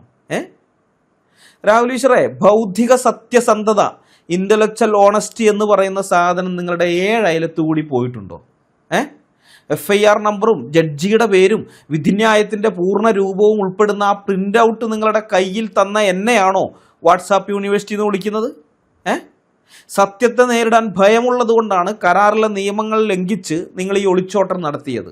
ഇസ്ലാമിക പ്രമാണങ്ങളിലെ തീവ്രവാദം അല്ലെങ്കിൽ ഭീകരവാദം പൊതുസമൂഹം ചർച്ച ചെയ്യരുതെന്ന് നിർബന്ധമുള്ളത് കൊണ്ടാണ് നിങ്ങൾ ആ ഭാഗം കട്ട് ചെയ്ത് മാറ്റിയത്. നിങ്ങൾക്ക് അല്പമെങ്കിലും ബൗദ്ധിക സത്യസന്ധതയുണ്ടായിരുന്നെങ്കിൽ ഒന്നുകിൽ നിങ്ങൾ അങ്ങനെ ഒരു വീഡിയോ ഇറക്കില്ല, അല്ലെങ്കിൽ ഞാൻ തെളിവ് നൽകുന്ന ആ അവസാന ഭാഗം കൂടി ഉൾപ്പെടുത്തിക്കൊണ്ട് വീഡിയോ ഇറക്കുമായിരുന്നു. എന്നിട്ട് ഞാൻ നൽകിയ തെളിവിനെതിരെയുള്ള നിങ്ങളുടെ വാദമുഖങ്ങൾ എന്തൊക്കെയാണോ അവ അതിലുൾപ്പെടുത്തും. അങ്ങനെ ചെയ്തിരുന്നെങ്കിൽ നമുക്കത് അംഗീകരിക്കാൻ പറ്റും. അദ്ദേഹത്തിന് അവിടെ വെച്ച് മറുപടി പറയാൻ പറ്റിയില്ല. കാരണം ഞാൻ പറഞ്ഞു കഴിഞ്ഞപ്പോൾ മോഡറേറ്റർ പിന്നെ സമ്മതിച്ചില്ല. ഒരു 30 സെക്കൻഡ് താന്നൊക്കെ ചോദിച്ചിട്ടും കൊടുത്തില്ല. അപ്പോൾ അതുകൊണ്ട് അദ്ദേഹത്തിന് പറയണമെന്നുണ്ട്. അത് പറയാൻ വേണ്ടി ഇങ്ങനെ ചെയ്തു. ഓക്കെ, നമുക്കത് മനസ്സിലാവും. നിങ്ങളെ ബൗദ്ധിക സത്യസന്ധതയുള്ള ആളായിട്ട് ഞാൻ അംഗീകരിച്ചേനെ. പക്ഷെ അതല്ല നിങ്ങൾ ചെയ്തത്. നിങ്ങൾക്ക് താൽക്കാലികമായിട്ട് ആളുകളെ പറ്റിക്കാൻ കഴിഞ്ഞു. അല്ലയ്യപ്പന് ഉത്തരവുണ്ടായില്ല, അല്ലയ്യപ്പൻ വെറും വാട്സാപ്പ് യൂണിവേഴ്സിറ്റി ആണ് എന്നൊക്കെ നിങ്ങൾക്ക് പറഞ്ഞ് കുറച്ച് ആൾക്കാരെയൊക്കെ പറ്റിക്കാൻ പറ്റി. പക്ഷെ ഞാൻ ഈ വീഡിയോ ചെയ്ത് കഴിയുമ്പോൾ, ഈ വീഡിയോ പുറത്തിറങ്ങുമ്പോൾ ആൾക്കാരുടെ അഭിപ്രായം നേരെ തിരിയും. ഞാനിതിനകത്ത് കാണിച്ചിരിക്കുന്ന തെളിവുകൾ വയ്ക്കുമ്പോൾ അവർക്ക് മനസ്സിലാവും എന്താ ഉണ്ടായതെന്ന്. അപ്പോൾ നിങ്ങളുടെ വിശ്വാസ്യത നഷ്ടപ്പെടും, അല്ലാതെ എനിക്കൊരു നഷ്ടവും വരാനില്ല. ഈ വാളെടുക്കുന്നവനെല്ലാം വെളിച്ചപ്പാടാകില്ല എന്നുള്ളതുപോലെ ലാപ്ടോപ്പ് എടുത്ത് തോളിൽ വയ്ക്കുന്നവരൊന്നും പണ്ഡിതന്മാരാകില്ല എന്ന് രാഹുൽ ഈശ്വർ ഇനിയെങ്കിലും മനസ്സിലാക്കുന്നത് നല്ലതാണ്. ഒരു ബുദ്ധിപദേശമാണ്. സംവാദം കാണാത്ത പല ആളുകളും ഇവർ പ്രചരിപ്പിക്കുന്ന ക്ലിപ്പുകൾ മാത്രം കണ്ട് ഞാൻ നുണ പറഞ്ഞു എന്ന് തെറ്റിദ്ധരിച്ചിട്ട് എനിക്ക് മെസ്സേജ് അയക്കുകയുണ്ടായി. അപ്പോൾ അവർക്ക് വേണ്ടിയിട്ട് ഞാൻ ഈ കോടതി വിധിയുടെ ചരിത്രം പറയാം. മുൻപ് ഞാനൊരു വീഡിയോ ചെയ്തിട്ടുള്ളതാണ്, എങ്കിലും ഒരിക്കൽ കൂടി ഞാൻ പറയാം. ഡൽഹിയിലെ ഹിന്ദു രക്ഷാദൾ പ്രതിനിധി ഇന്ദ്രസെൻ ശർമ്മയും സെക്രട്ടറി രാജ്കുമാർ ആര്യയും ചേർന്ന് പുറത്തിറക്കിയ ഒരു പോസ്റ്ററിലൂടെയാണ് ഈ കേസിൻ്റെ തുടക്കം. എന്തുകൊണ്ടാണ് രാജ്യത്ത് ഹിന്ദു മുസ്ലിം കലാപങ്ങൾ നടക്കുന്നത് എന്ന ചോദ്യവും അതിനുള്ള ഉത്തരമായി അമുസ്ലിങ്ങളെ കൊല്ലാനും ആക്രമിക്കാനും കൊള്ളയടിക്കാനും ആഹ്വാനം ചെയ്യുന്ന ഖുറാനിലെ 24 ആയത്തുകളുമായിരുന്നു ആ പോസ്റ്ററിൻ്റെ ഉള്ളടക്കം. ഖുറാനിലുള്ള ആയത്തുകളാണ് ഇതെല്ലാം. മനസ്സിലായി? ഈ പോസ്റ്ററിലുണ്ടായിരുന്ന എല്ലാം ഖുറാനിലുള്ള ആയത്തുകളാണ്. ഏതായാലും ഇസ്ലാമിനെക്കുറിച്ചുള്ള ഈ സത്യം വിളിച്ചു പറഞ്ഞപ്പോൾ പതിവ് പോലെ ഇസ്ലാമിക മതമൗലികവാദികളുടെ സമനില തെറ്റി. ആശയങ്ങൾ കൊണ്ട് നേരിടാൻ കെൽപ്പില്ലാത്തവർ എക്കാലത്തും ചെയ്തു വരുന്നത് പോലെ ആയുധമെടുത്ത് കലാപം ഉണ്ടാക്കാൻ ആരംഭിച്ചു. അങ്ങനെ മുസ്ലിങ്ങൾ തെരുവിലിറങ്ങി കലാപം ഉണ്ടാക്കിയതോടെ ഈ Indrasen ശർമ്മയ്ക്കും Rajkumar ആര്യയ്ക്കുമെതിരെ IPC 153A 295A എന്നീ വകുപ്പുകൾ ചുമത്തി പോലീസ് കേസെടുത്തു. കേസ് കോടതിയിലെത്തിയപ്പോൾ പ്രോസിക്യൂഷൻ തങ്ങളുടെ സ്ഥിരം ആയുധമായ തക്കിയ പ്രയോഗിക്കുകയാണ്. മുസ്ലിങ്ങളുടെ സ്ഥിര ആയുധമാണല്ലോ തക്കിയ, അതാണ് പ്രോസിക്യൂഷൻ എടുക്കുന്നത്. അതായത് ഇത്തരം ആയത്തുകളൊന്നും ഖുറാനിലില്ല, ഇത് വർഗീയ കലാപം സൃഷ്ടിക്കാൻ പ്രതികൾ വ്യാജമായി ഉണ്ടാക്കിയതാണെന്നായിരുന്നു അവരുടെ വാദം. എന്നാൽ പ്രതിഭാഗം വളരെ നിഷ്പ്രയാസം ആ നുണയെ തകർത്ത് കളഞ്ഞു. ഉത്തർപ്രദേശിലെ പ്രമുഖ മുസ്ലിം പണ്ഡിതനായ മുഹമ്മദ് ഫാറൂഖ് ഖാൻ ഹിന്ദിയിലേക്ക് വിവർത്തനം ചെയ്ത ഖുറാന്റെ ആധികാരിക പതിപ്പിൽ നിന്നാണ് തങ്ങൾ ഈ വചനങ്ങൾ എടുത്തതെന്ന് തെളിവ് സഹിതം അവർ കോടതിയിൽ സ്ഥാപിച്ചു. അറബിയിലുള്ള ഖുറാനും അതിൻ്റെ വിവർത്തനങ്ങളും കോടതിക്ക് മുമ്പിലെത്തി. അപ്പോൾ അവർ പറഞ്ഞു, ഇതേ തരത്തിലുള്ള മറ്റ് നിരവധി ആയത്തുകളുണ്ട്. 24 ആയത്തുകൾ മാത്രമാണ് ഞങ്ങൾ പോസ്റ്ററിൽ ഉദ്ധരിച്ചിരിക്കുന്നത്. വ്യക്തമായും ഈ ആയത്തുകൾ വിദ്വേഷം, ശത്രുത, ദുഷ്ടത, വഞ്ചന, ചതി, കലഹം, കവർച്ച, കൊലപാതകം എന്നിവയെല്ലാം പ്രോത്സാഹിപ്പിക്കുന്ന കൽപ്പനകൾ വഹിക്കുന്നവയാണ്. അതുകൊണ്ടാണ് ഈ രാജ്യത്തും ലോകത്ത് മറ്റിടങ്ങളിലും മുസ്ലിങ്ങൾക്കും അമുസ്ലിങ്ങൾക്കുമിടയിൽ കലാപം നടക്കുന്നത്. ഖുറാനിലെ ഈ 24 ആയത്തുകളിൽ മുസ്ലിങ്ങളോട് മറ്റ് മതങ്ങളുടെ അനുയായികൾക്കെതിരെ പോരാടാൻ കൽപ്പിക്കപ്പെട്ടിരിക്കുന്നു. ഈ ആയത്തുകൾ ഖുറാനിൽ നിന്ന് നീക്കം ചെയ്യാത്തിടത്തോളം കാലം, ഇത് പ്രത്യേകം ശ്രദ്ധിക്കണം, അവർ പറഞ്ഞതാണ്, ഈ ആയത്തുകൾ ഖുറാനിൽ നിന്ന് നീക്കം ചെയ്യാത്തിടത്തോളം കാലം രാജ്യത്തെ കലാപങ്ങൾ തടയാനാവില്ല. അതുകൊണ്ട് ഇതെല്ലാം ഖുറാനിൽ നിന്ന് നീക്കം ചെയ്യണം എന്നാണ് അവർ കോടതിയിൽ ആവർത്തിച്ച് പറഞ്ഞത്. അങ്ങനെ ഇരുഭാഗവും കേട്ട കോടതി കാര്യങ്ങൾ വ്യക്തമാക്കാൻ ഡൽഹിയിലെയും UPയിലെയും പ്രമുഖ മുല്ലമാരെയും മൗലവിമാരെയും ഒക്കെ കോടതിയിലേക്ക് ക്ഷണിക്കുകയാണ്. പ്രതികൾ ഖുറാനെക്കുറിച്ച് പറയുന്ന ഈ കാര്യങ്ങൾ തെറ്റാണെങ്കിൽ അത് തിരുത്താൻ വേണ്ടി, അതായത് ശരിയായ കാര്യം അവരിൽ നിന്ന് അറിയാൻ വേണ്ടിയിട്ടാണ് ഈ മൊല്ലാക്കന്മാരെയും മൗലവിമാരെയൊക്കെ കോടതി ക്ഷണിച്ചത്. നിങ്ങളൊന്ന് ചിന്തിച്ചു നോക്കണം. സോഷ്യൽ മീഡിയയിൽ നമ്മൾ ഇത്തരം ആയത്തുകൾ പറയുമ്പോൾ എഴുതിയിടുകയോ അല്ലെങ്കിൽ വീഡിയോയിൽ പറയുകയൊക്കെ ചെയ്ത് അവിടെ വന്ന് ഇതൊക്കെ നിങ്ങൾ സന്ദർഭത്തിൽ നിന്ന് അടർത്തിയെടുത്തതാണ്, ഇത് യുദ്ധകാലത്തിറങ്ങിയതാണ്, ഇത് ഇസ്ലാമിൽ ഇല്ലാത്തതാണ് എന്നൊക്കെ ന്യായീകരിച്ച് മെഴുകുന്ന ടീംസാണല്ലോ മുസ്ലിങ്ങൾ. അങ്ങനെയുള്ള മുസ്ലിങ്ങളുടെ ഒറ്റ ഒരു പണ്ഡിതൻ പോലും അന്ന് ആ കോടതിയുടെ പടി ചവിട്ടിയില്ല, കോടതിയിലേക്ക് കയറി ചെന്നില്ല. കാരണം കോടതിയിൽ ചെന്ന് ഇമാതിരി ന്യായീകരണം നടത്തിയാൽ പിടിക്കപ്പെടും എന്നുള്ള കാര്യം അവർക്കറിയാം. കോടതിയിൽ നുണ പറഞ്ഞു എന്നുള്ള ആ കുറ്റത്തിന് ശിക്ഷിക്കപ്പെടും, അതറിയാം. അപ്പോൾ അതുകൊണ്ടാണ് ഒരൊറ്റ മുസ്ലിം പണ്ഡിതനും കോടതിയുടെ ക്ഷണം സ്വീകരിച്ച് അവിടെ ചെന്ന് മൊഴി കൊടുക്കാതിരുന്നത്. മുസ്ലിങ്ങൾ പിന്നീട് ശ്രമിച്ചത് ഭരണകൂടത്തെ ഉപയോഗിച്ച് കോടതിയെ സ്വാധീനിക്കാനാണ്. കാരണം അതിൻ്റെ തലേ വർഷം 1985 ഷാബാനു കേസിൻ്റെ വിധി വന്ന് മുസ്ലിങ്ങൾ മുഴുവൻ രാജീവ് ഗാന്ധി സർക്കാരിനെതിരെ തിരിഞ്ഞു നിൽക്കുന്ന സമയമാണത്. അപ്പോൾ അതുകൊണ്ട് തന്നെ മുസ്ലിങ്ങളുടെ രോഷമൊക്കെ അടക്കാൻ വേണ്ടി, അല്ലെങ്കിൽ മുസ്ലിങ്ങളെ ഒന്ന് പ്രീണിപ്പിക്കാൻ വേണ്ടി രാജീവ് ഗാന്ധി സർക്കാർ തങ്ങൾക്ക് അനുകൂലമായി ഇടപെടും എന്ന് വ്യാമോഹിച്ച് അവർ രാഷ്ട്രീയ സമ്മർദ്ദമൊക്കെ ചെലുത്തി നോക്കി. പക്ഷേ നീതിപീഠത്തിന് മുമ്പിൽ ആ വിലപേശലുകൾ തകർന്നടിഞ്ഞു. ജഡ്ജി നല്ല സ്ട്രോങ് ആയിട്ട് തന്നെ നിന്നു. ലോകത്തെ ZS ലോകത്ത് നല്ല സ്ട്രോങ് ആയിട്ട് തന്നെ നിന്നു. മുസ്ലിം പണ്ഡിതന്മാർ വരാതെ അവരൊക്കെ വിളിച്ചിട്ട് വരുന്നില്ല. നമ്മളിപ്പോൾ സംവാദത്തിന് വിളിച്ച പോലെയാണ് അന്ന് കോടതി അവരെ വിളിച്ചപ്പോൾ അവർ ചെയ്തത്, ഓടി, സകലെണ്ണം ഓടി. അപ്പോൾ എന്താണെന്നറിയോ, ജസ്റ്റിസ് ലോഹട്ട് സ്വയം ആ ദൗത്യം ഏറ്റെടുക്കുകയാണ്. ഇംഗ്ലീഷിലും ഹിന്ദിയിലും ഉറുദുവിലുമുള്ള നിരവധി ഖുറാൻ തഫ്സീറുകൾ അദ്ദേഹം ആഴത്തിൽ പഠിച്ചു. അതോടൊപ്പം തന്നെ അറബി അറിയാവുന്ന ആളുകളുടെയൊക്കെ സഹായവും തേടി. അങ്ങനെ പല രീതിയിലൊക്കെ ആയിട്ട്. മാത്രമല്ല ഇതിൽ ഈ മുസ്ലിങ്ങളുടെ അസഹിഷ്ണുതയുടെ ചരിത്രം അറിയാൻ അദ്ദേഹം ബ്രിട്ടീഷ് കാലത്തെ കുപ്രസിദ്ധമായ രംഗീല റസൂൽ കേസ് വരെ പഠനവിധേയമാക്കി. എന്താണ് രംഗീല റസൂൽ കേസ് എന്നറിയാമോ? അത് ഞാൻ പറഞ്ഞുതരാം. കാരണം ഇതിൻ്റെയൊക്കെ ഗുണം നിങ്ങൾക്ക് കാണുന്നുണ്ടാ. യുവമാർ ഇതെല്ലാം പ്രചരിപ്പിച്ചതുകൊണ്ട് ഈ വിഷയം വീണ്ടും ചർച്ചയ്ക്ക് വരികയാണ്. ഇത് മുമ്പ് ഞാൻ വീഡിയോ ചെയ്തിരുന്നു, പക്ഷേ ഇതിപ്പോൾ അതിനേക്കാൾ കൂടുതൽ ആൾക്കാരിലേക്ക് എത്തും ഈ ഡിബേറ്റുമായി ബന്ധപ്പെട്ടതായതുകൊണ്ട്. ഇവന്മാർ അടങ്ങി ഒതുങ്ങി മിണ്ടാതിരുന്നെങ്കിൽ ഇത് ഞാൻ ഈ വീഡിയോ ഇറക്കില്ല, ഇതൊന്നും പറയില്ല. അപ്പോൾ ഇതെല്ലാം വീണ്ടും എന്നെ കൊണ്ട് പറയിപ്പിക്കുകയാണ്. ശരി, രംഗീല റസൂൽ കേസ്, അതിനെപ്പറ്റി ഞാൻ ചെറുതായിട്ട് വിവരിക്കാം. 1920 മുസ്ലിങ്ങൾ സീതാക്ക ചിനാല എന്ന പേരിൽ ഹൈന്ദവ വിശ്വാസങ്ങളെയും സീതാദേവിയെയും അങ്ങേയറ്റം അധിക്ഷേപിക്കുന്ന ഒരു പുസ്തകം മോസ്കുകൾ വഴി രഹസ്യമായി വിതരണം ചെയ്തു. അതായത് രാമൻ്റെ ഭാര്യയായ സീതയെ വളരെ മ്ലേച്ഛമായി ചിത്രീകരിക്കുന്ന, വേശ്യയായിട്ട്, സീത വേശ്യയാണെന്നൊക്കെ പറയുന്ന ഒരു കൃതിയായിരുന്നു ഈ സീതാക്ക ചിനാല. ഈ പുസ്തകം മോസ്കുകൾ വഴി മുസ്ലിങ്ങൾക്ക് മാത്രമാണ് വിതരണം ചെയ്തിരുന്നതെങ്കിലും ഇതെങ്ങനെയോ ലീക്കായിട്ട് ഹിന്ദുക്കളുടെ കയ്യിലും എത്തിപ്പെട്ടു. അപ്പോൾ സ്വാഭാവികമായി ഹിന്ദുക്കൾ രോഷാകുലരായി. പക്ഷെ അവർ കലാപം ഉണ്ടാക്കാനൊന്നും പോയില്ല. ഈ പുസ്തകത്തിൻ്റെ വിതരണം നിർത്തിവെക്കണമെന്നാണ് അവർ മോസ്കുകളിൽ ചെന്ന് ആവശ്യപ്പെട്ടത്.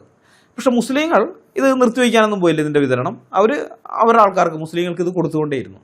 അപ്പോൾ അങ്ങനെ ഇത് നിർത്തുന്നില്ല എന്ന് കണ്ടപ്പോൾ 1923 ഹിന്ദുക്കൾ ഒരു പുസ്തകം ഇറക്കി. അതാണ് രംഗീല റസൂൽ ഹസ്രത്ത് മുഹമ്മദ് സാഹിബ് ജീവന ചരിത്രം എന്ന് വെച്ചാൽ മുഹമ്മദിൻ്റെ ജീവചരിത്രം. ഇസ്ലാമിക പ്രമാണങ്ങളായ ഹദീസുകളെയും സീറത്തുകളെയും അടിസ്ഥാനമാക്കി മുഹമ്മദിൻ്റെ വിവാദപരമായ ലൈംഗിക ജീവിതവും 6 വയസ്സുകാരിയെ വിവാഹം കഴിച്ചതും വളർത്തുമകൻ്റെ ഭാര്യയെ സ്വന്തമാക്കിയതും സൊഫിയയെ യുദ്ധത്തിൽ പിടിച്ചെടുത്ത് ബലാത്സംഗം ചെയ്തതൊക്കെ ആ പുസ്തകത്തിൽ കൃത്യമായിട്ട് വിവരിച്ചിരുന്നു. ഇസ്ലാമിക പ്രമാണങ്ങളിലുള്ള കാര്യങ്ങൾ മാത്രമേ ആ പുസ്തകത്തിലുണ്ടായിരുന്നുള്ളൂ. അല്ലാതെ സീതാക്ക ചിനാലെ പോലെ ഇല്ലാത്ത കാര്യങ്ങളല്ല. കാരണം സീതയെക്കുറിച്ച് രാമായണത്തിൽ വേശ്യയാണെന്നൊന്നും പറഞ്ഞിട്ടില്ല. അപ്പോൾ അങ്ങനെ ഇല്ലാത്ത കാര്യങ്ങളല്ല ഈ രംഗീല റസൂലിൽ ഉണ്ടായിരുന്നത്, ഇസ്ലാമിക ഗ്രന്ഥങ്ങളിലുള്ള കാര്യങ്ങൾ തന്നെയാണ്. അപ്പോൾ അങ്ങനെ ഇസ്ലാമിക ഗ്രന്ഥങ്ങളിൽ പറഞ്ഞിരിക്കുന്ന കാര്യങ്ങൾ വെച്ച് മുഹമ്മദിനെ വിമർശിച്ചുകൊണ്ട് പുസ്തകം വന്നപ്പോൾ വിമർശകരെ കൈകാര്യം ചെയ്യേണ്ടത് എങ്ങനെയാണെന്ന് മുഹമ്മദ് കാണിച്ചു കൊടുത്ത മാതൃക അനുസരിച്ച് മുസ്ലിങ്ങൾ ആയുധമെടുത്ത് തെരുവിലിറങ്ങി കലാപം അഴിച്ചു വിട്ടു. മനസ്സിലായോ? കലാപം ഉണ്ടാക്കി. അവിടെ ഒരാവശ്യവുമില്ലാതെ മുസ്ലിങ്ങൾ തുടങ്ങി വെച്ച പരിപാടിയാണിതെന്ന് ഓർക്കണം.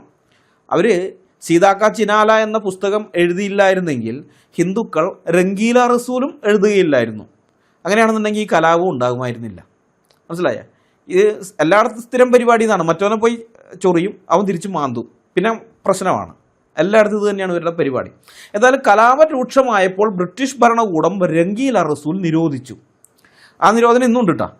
അന്ന് ബ്രിട്ടീഷുകാർ നിരോധിച്ചാണെങ്കിലും ഇന്നും ഉണ്ട്. ആ നിരോധനം ഇന്നും നിലനിൽക്കുന്നുണ്ട്. അതായത് ഇന്ത്യയിലും പാകിസ്ഥാനിലും ബംഗ്ലാദേശിലും ഈ രംഗീല റസൂൽ നിരോധിക്കപ്പെട്ട പുസ്തകമാണ്.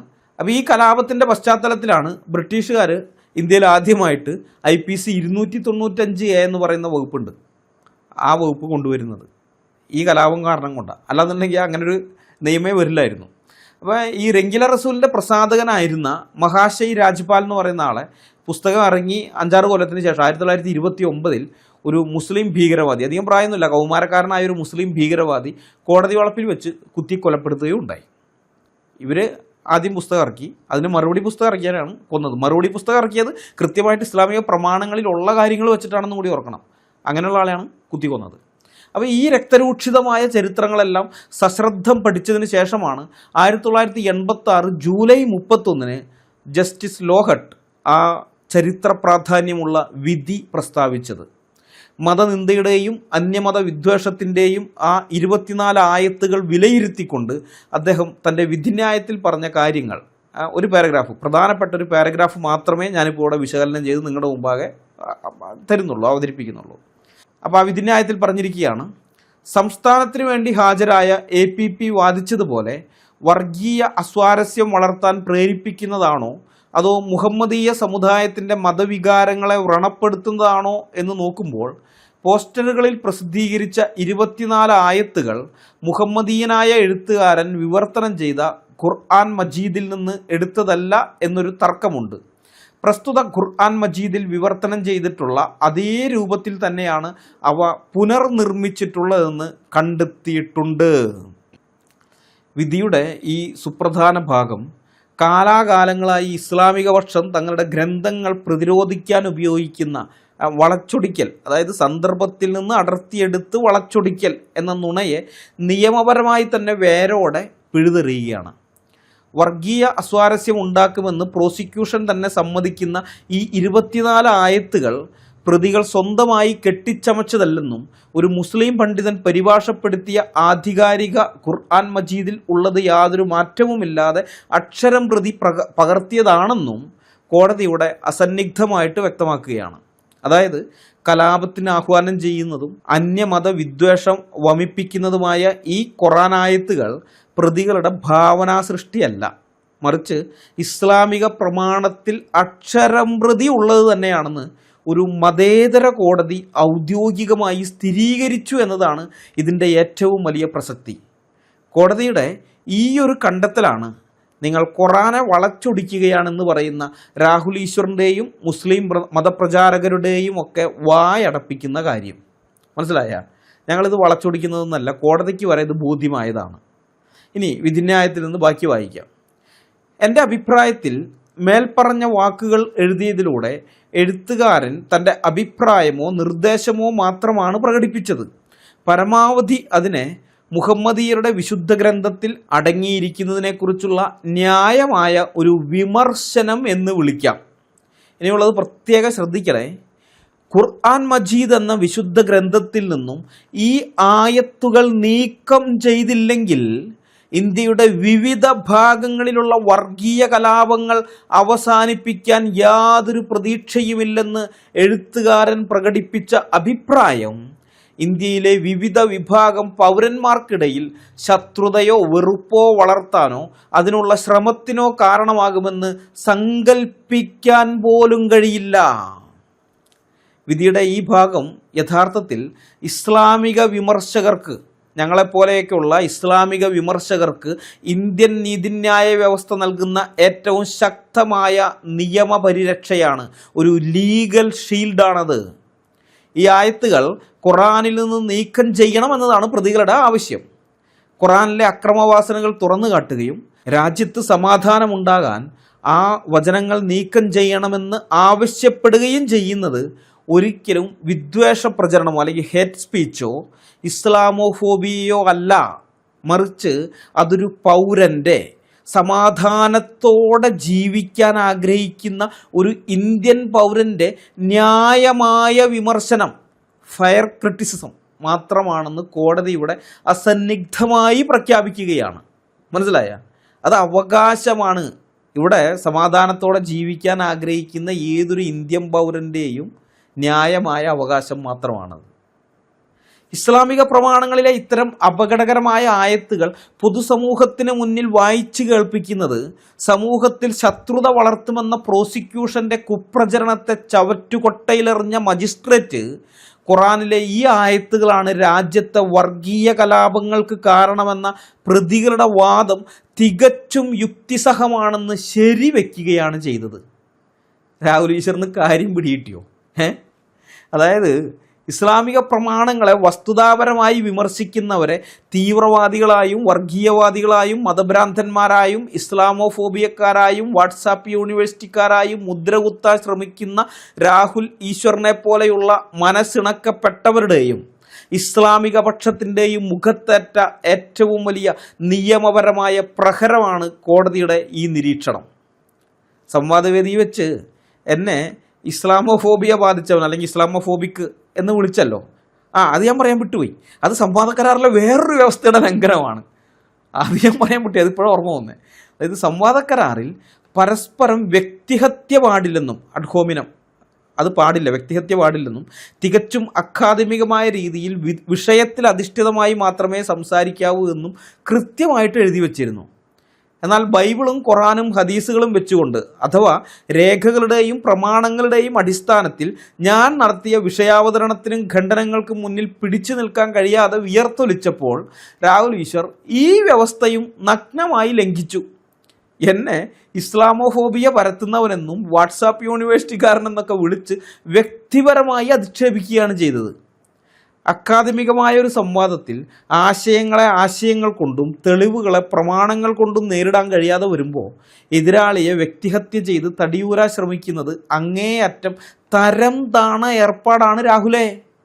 ഇനിയെങ്കിലും അത് മനസ്സിലാക്ക്. ഉത്തരം മുട്ടുമ്പോൾ കൊഞ്ഞനം കുത്തുന്ന ഇസ്ലാമിക ന്യായീകരണ തൊഴിലാളികളുടെ അതേ നിലവാരത്തിലേക്കാണ് രാഹുൽ ഈശ്വറും തരം താഴ്ന്നു പോയത്. അത് ഇത്തരം അധിക്ഷേപങ്ങളിലൂടെ ഈ അഡ്ഹോമിനമൊക്കെ നടത്തിയപ്പോൾ പൊതുസമൂഹത്തിന് അത് കൃത്യമായി ബോധ്യപ്പെട്ടിട്ടുണ്ട്. ഏതായാലും സന്ദർഭവശാൽ ഞാൻ ഇക്കാര്യം പറഞ്ഞതേ ഉള്ളൂ. നമുക്ക് വിഷയത്തിലേക്ക് തിരിച്ചു വരാം. ഖുറാനിലും ഹദീസുകളിലും ഉള്ള കാര്യങ്ങൾ ആരെങ്കിലും എടുത്ത് വിമർശിച്ചാൽ, പരസ്യമായി പറഞ്ഞ് വിമർശിച്ചാൽ അല്ലെങ്കിൽ എഴുതിയാൽ അത് ഇസ്ലാമോഫോബിയ പരത്തുന്ന പരിപാടിയല്ല. ഇന്ത്യൻ പൗരൻ്റെ ഉറപ്പിച്ച് ഒന്നും കൂടി പറയട്ടെ, സമാധാനത്തോടെ ജീവിക്കാൻ ആഗ്രഹിക്കുന്ന ഒരു ഇന്ത്യൻ പൗരൻ്റെ ന്യായമായ വിമർശനം മാത്രമാണെന്നാണ് കോടതി പറഞ്ഞിരിക്കുന്നത്.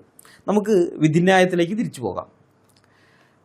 വീണ്ടും ജഡ്ജി പറയുകയാണ്, എൻ്റെ അഭിപ്രായത്തിൽ ഇത് വായനക്കാർക്കുള്ള ഒരു തരം നിർദ്ദേശമോ അല്ലെങ്കിൽ പരമാവധി ന്യായമായ ഒരു വിമർശനമോ മാത്രമാണ്. അത്തരമൊരു നിർദ്ദേശമോ വിമർശനമോ പ്രസിദ്ധീകരിച്ചതിലൂടെ എഴുത്തുകാരനോ പ്രസാധകനോ മുഹമ്മദീയ സമുദായത്തിൻ്റെ മതവികാരങ്ങളെ യാതൊരു വിധത്തിലും വ്രണപ്പെടുത്തുകയോ അതിന് ശ്രമിക്കുകയോ ചെയ്തിട്ടില്ല. കൂടാതെ ഇത് രണ്ട് വിഭാഗങ്ങൾക്കിടയിൽ വർഗീയ അസ്വാരസ്യമോ വെറുപ്പോ സൃഷ്ടിക്കുന്നതുമല്ല. മതഗ്രന്ഥങ്ങളിലെ അക്രമവാസനകൾ പൊതുസമൂഹത്തിന് മുന്നിൽ തുറന്നു കാട്ടുന്നത് ഒരിക്കലും മതനിന്ദയോ വിദ്വേഷ പ്രചരണമോ അല്ലെന്നും മറിച്ചൊരു ജനാധിപത്യ രാജ്യത്തെ പൗരൻ്റെ ന്യായമായ വിമർശനം മാത്രമാണെന്നും അടിവരയിട്ടുറപ്പിക്കുന്നതാണ് വിധിയുടെ ഈ ഭാഗം. ഇസ്ലാമിക പ്രമാണങ്ങളിലെ ആപൽക്കരമായ കാര്യങ്ങൾ, മനുഷ്യർക്ക് അപകടകരമായിട്ടുള്ള കാര്യങ്ങൾ വസ്തുതാപരമായി ചൂണ്ടിക്കാണിക്കുമ്പോൾ ഉടനെ അയ്യോ ഞങ്ങളുടെ മതവികാരം വ്രണപ്പെടുത്തിയേ, ഞങ്ങൾക്ക് കുരുപൊട്ടിയേ, ഞങ്ങളുടെ മതവികാരം വ്രണപ്പെടുത്തി വർഗീയത വളർത്തുന്നതെന്നൊക്കെ നിലവിളിച്ചുകൊണ്ട് ഇന്ത്യൻ ശിക്ഷാ നിയമത്തിലെ 153A 295A ഇങ്ങനെയൊക്കെയുള്ള വകുപ്പുകൾ ദുരുപയോഗം ചെയ്ത് വിമർശകരുടെ വായടപ്പിക്കാൻ ശ്രമിക്കുന്ന ഇസ്ലാമികവാദികൾക്കും അവർക്ക് കുടപിടിക്കുന്ന രാഹുൽ ഈശ്വറിനെ പോലുള്ളവർക്കും കോടതി നൽകുന്ന നിയമപരമായ കനത്ത പ്രഹരമാണിത്. മതഗ്രന്ഥങ്ങളിലെ കലാപത്തിന് ആഹ്വാനം ചെയ്യുന്ന വരികൾ ഏതൊക്കെയാണെന്ന് ചൂണ്ടിക്കാണിക്കുന്നത് സമൂഹത്തിൽ സമാധാനമുണ്ടാക്കാനുള്ള ഒരു നല്ല നിർദ്ദേശമാണെന്നും അല്ലാതെ അത് ഹിന്ദുക്കളും മുസ്ലിങ്ങളും തമ്മിൽ ശത്രുതയുണ്ടാക്കാൻ കാരണമാകില്ലെന്നും ഈ നിരീക്ഷണത്തിലൂടെ കോടതി അസന്നിഗ്ധമായി പ്രഖ്യാപിക്കുകയാണ്. അതായത് ഞങ്ങളെപ്പോലെയുള്ളവർ രാഹുൽ ഈശ്വർ പറയുന്നത് പോലെ ഇസ്ലാമോഫോബിക്കുകളല്ല, ഈ രാജ്യത്ത് സമാധാനം പുലരണം എന്ന് ആഗ്രഹിക്കുന്ന ഉത്തമരായ ഇന്ത്യൻ പൗരന്മാരാണെന്നാണ് കോടതി പറഞ്ഞിരിക്കുന്നത്. ഈ ഖുറാനെ വിമർശിക്കുന്ന ആൾക്കാരെ കുറിച്ചേ കോടതി പറഞ്ഞിരിക്കുന്നതാണ് അവർ ഉത്തമരായ ഇന്ത്യൻ പൗരന്മാരാണെന്ന്. നമുക്ക് വിധിന്യായം തുറന്നു വായിക്കാം. ഇപ്പം നമ്മൾ ഇനി വായിക്കാൻ പോകുന്നതാണ് ഈ വിധിന്യായത്തിലെ ഏറ്റവും പ്രധാനപ്പെട്ട ഭാഗം. വിശുദ്ധ ഗ്രന്ഥമായ ഖുർആൻ മജീദിനോടുള്ള അർഹമായ ആദരവോടെ തന്നെ പറയട്ടെ, ഇതിലെ ആയത്തുകൾ സൂക്ഷ്മമായി പരിശോധിച്ചാൽ അവ ഹാനികരമാണെന്നും വിദ്വേഷം പഠിപ്പിക്കുന്നുവെന്നും ഒരു വശത്ത് മുഹമ്മദീയരും മറുവശത്ത് ബാക്കിയുള്ള സമുദായങ്ങളും തമ്മിൽ ഭിന്നതകൾ സൃഷ്ടിക്കാൻ സാധ്യതയുള്ളവയാണെന്നും കാണാൻ കഴിയും. ഈ വിധിന്യായത്തിലെ ഏറ്റവും സ്ഫോടനാത്മകവും ഇസ്ലാമിക പക്ഷത്തിൻ്റെ ഉറക്കം കെടുത്തുന്നതുമായ സുപ്രധാന ഭാഗമാണിത്. പ്രതികളുടെ വാദങ്ങളെ കേവലം ശരിവെക്കുകയല്ല, മറിച്ച് ഖുറാനിലെ ആ വചനങ്ങൾ നേരിട്ട് പരിശോധിച്ച ശേഷം ഒരു മതേതര കോടതിയുടെ ന്യായാധിപൻ സ്വന്തം ബോധ്യത്തിൽ നിന്നുകൊണ്ട് പ്രഖ്യാപിച്ച നഗ്നമായ സത്യമാണിത്. ഇസ്ലാം സമാധാനത്തിൻ്റെ മതമാണ്, ഇസ്ലാം സമാധാനമാണ് പഠിപ്പിക്കുന്നതെന്നൊക്കെ തൊണ്ട പൊട്ടി വാദിക്കുന്നവരുടെ മുഖത്തടിക്കുന്നത് പോലെയാണ്. ഈ ആയത്തുകൾ മനുഷ്യവംശത്തിന് ഹാനികരമാണെന്നും മനുഷ്യർക്കിടയിൽ വിദ്വേഷം പഠിപ്പിക്കുന്നുവെന്നും സമൂഹത്തിൽ മുസ്ലിങ്ങളും അമുസ്ലിങ്ങളും തമ്മിൽ ഭിന്നതയും ശത്രുതയും സൃഷ്ടിക്കുന്നതാണെന്നും കോടതി അസന്നിഗ്ധമായിട്ട് പ്രഖ്യാപിച്ചത്. ഖുറാനിൽ തീവ്രവാദമില്ലെന്നും അത് സമാധാനമാണെന്നും ലാപ്ടോപ്പും ചുമന്ന് സ്ഥാപിക്കാൻ ശ്രമിക്കുന്ന രാഹുൽ ഈശ്വറിനെ പോലെയുള്ള ഡിജിറ്റൽ ചുമട്ട് തൊഴിലാളികളുടെയും ഇസ്ലാമിക ന്യായീകരണ ഫാക്ടറിക്കാരുടെയും സകല കള്ളത്തരങ്ങളെയും ഒറ്റയടിക്ക് ചവറ്റുകൊട്ടയിലെറിയുന്ന ചരിത്രപരമായ നിയമരേഖയാണ് കോടതിയുടെ ഈ നിരീക്ഷണം. പ്രതികൾ പറഞ്ഞതൊക്കെ സത്യമാണെന്നും അതുകൊണ്ട് അവർക്കെതിരെ കേസെടുക്കാൻ നിർവാഹമില്ലെന്നും പറഞ്ഞാണ് കോടതി ആ പ്രതികളെ വെറുതെ വിടുന്നത്. പ്രതികൾ പറഞ്ഞതെന്താണ്? ഈ ആയത്തുകൾ ഖുറാനിൽ നിന്ന് നീക്കം ചെയ്യണമെന്ന്. അപ്പോൾ ജഡ്ജി പറഞ്ഞത് എന്താണ്? പ്രതികൾക്കെതിരെ കേസെടുക്കാൻ പറ്റില്ല, അവർ തെറ്റൊന്നും ചെയ്തിട്ടില്ല എന്ന് വെച്ചാൽ അവർ ചെയ്തത് അല്ലെങ്കിൽ പറഞ്ഞത് ശരിയായ കാര്യമാണെന്ന് കോടതി പറഞ്ഞിരിക്കുകയാണ്. അപ്പോൾ അതിൻ്റെ അർത്ഥം എന്താണ്? ആ 24 ആയത്തുകൾ ഖുറാനിൽ നിന്ന് നീക്കണമെന്ന് തന്നെയാണ് കോടതിയുടെയും അഭിപ്രായം. മനസ്സിലായ? അത് തന്നെയാണ് അഭിപ്രായം.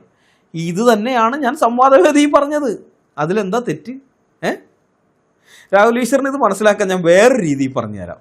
ഈ രാഹുൽ ഈശ്വറിന് പ്രമാണം എന്ന് പറഞ്ഞാൽ അത് AI ആണ്. ഇപ്പോൾ യേശുക്രിസ്തുവിനെ കുറിച്ച് എന്തെങ്കിലും അറിയാൻ വേണ്ടി ബൈബിൾ എന്ത് പറയുന്നുവെന്നോ അല്ലെങ്കിൽ ഈസാ നബിയെക്കുറിച്ച് അറിയാൻ ഖുറാൻ എന്ത് പറയുന്നു എന്നല്ല അദ്ദേഹം നോക്കാറുള്ളത്, മറിച്ച് ChatGPT എന്ത് പറയുന്നു, ജെമിനി എന്ത് പറയുന്നു, ഇതൊക്കെയാണ് അദ്ദേഹത്തിൻ്റെ പ്രമാണം. ഈ ആരിഫ് ഹുസൈനുമായിട്ടുള്ളൊരു ചർച്ചയിൽ രാഹുൽ ഈശ്വർ പറയുന്നുണ്ട് ChatGPTയുടെ പെയ്ഡ് വെർഷനാണ് എൻ്റെ കയ്യിലുള്ളത്, അത് ആരിഫിൻ്റെ കയ്യിലുള്ളതിനേക്കാളും മികച്ചതാണെന്നൊക്കെ പറഞ്ഞ് അദ്ദേഹം പറയുന്നുണ്ട്. ആ ക്ലിപ്പ് ഒന്ന് കേട്ടു നോക്കിക്കോ. അദ്ദേഹത്തിന് ChatGPT 03 ഉണ്ടാവും, എനിക്ക് ChatGPT 4o ഉണ്ട്. നമുക്ക് നോക്കാം.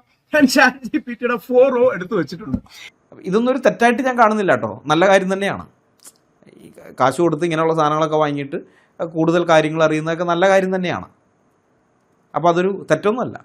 അപ്പോൾ ഏതായാലും രാഹുൽ ഈശ്വർ ഞാൻ പറഞ്ഞാൽ വിശ്വസിക്കില്ല, പക്ഷേ AI പറഞ്ഞാൽ വിശ്വസിക്കും എന്നെനിക്കറിയാം. അതുകൊണ്ട് ജെമിനി പറയുന്നത് എന്താണെന്ന് ഞാൻ കാണിച്ചു തരാം. 1986 July 31 Delhi metropolitan magistrate ZS ലോഹട്ട് പുറപ്പെടുവിച്ച വിധി ഞാൻ ജെമിനിയിലിട്ട് മലയാളത്തിലേക്ക് പരിഭാഷപ്പെടുത്തിയിരുന്നു. വേറൊന്നും കൊണ്ടല്ല, നമ്മൾ ഈ 10ാം ക്ലാസ് പകുതിക്ക് വെച്ച് നിർത്തിയവനാണ്. അപ്പോൾ ഇംഗ്ലീഷൊക്കെ വായിക്കുമ്പോൾ അതിനിപ്പോൾ തെറ്റായിട്ടാണോ മനസ്സിലാക്കിയതെന്ന് അറിയണമല്ലോ. അപ്പോൾ അതിനു വേണ്ടി പരിഭാഷ ചെയ്യിപ്പിച്ചതാണ്. അപ്പോൾ വിവർത്തനം ചെയ്ത് നോക്കിയപ്പോൾ ഇംഗ്ലീഷ് വായിച്ചപ്പോൾ മനസ്സിലായ കാര്യങ്ങൾ തന്നെയാണ് മലയാളത്തിലും കണ്ടത്. സമാധാനമായി. അപ്പോൾ അതിനു മുമ്പ് ഞാൻ യൂട്യൂബിൽ നിന്ന് ഈ സംവാദത്തിൻ്റെ മലയാള സ്ക്രിപ്റ്റ് എടുത്ത് ജെമിനിക്ക് കൊടുത്തിരുന്നു. ഈ സംവാദം ഒന്ന് അവലോകനം ചെയ്തു തരാൻ പറഞ്ഞിട്ട്. നമ്മളിപ്പോൾ മനുഷ്യരോട് അവലോകനം ചെയ്യാൻ പറയാറുണ്ട്, പക്ഷെ എന്നാലും മനുഷ്യരാണ്, അവർക്ക് ഏതെങ്കിലും ഒരു ഭാഗത്തേക്ക് ഒരു പക്ഷം കാണും.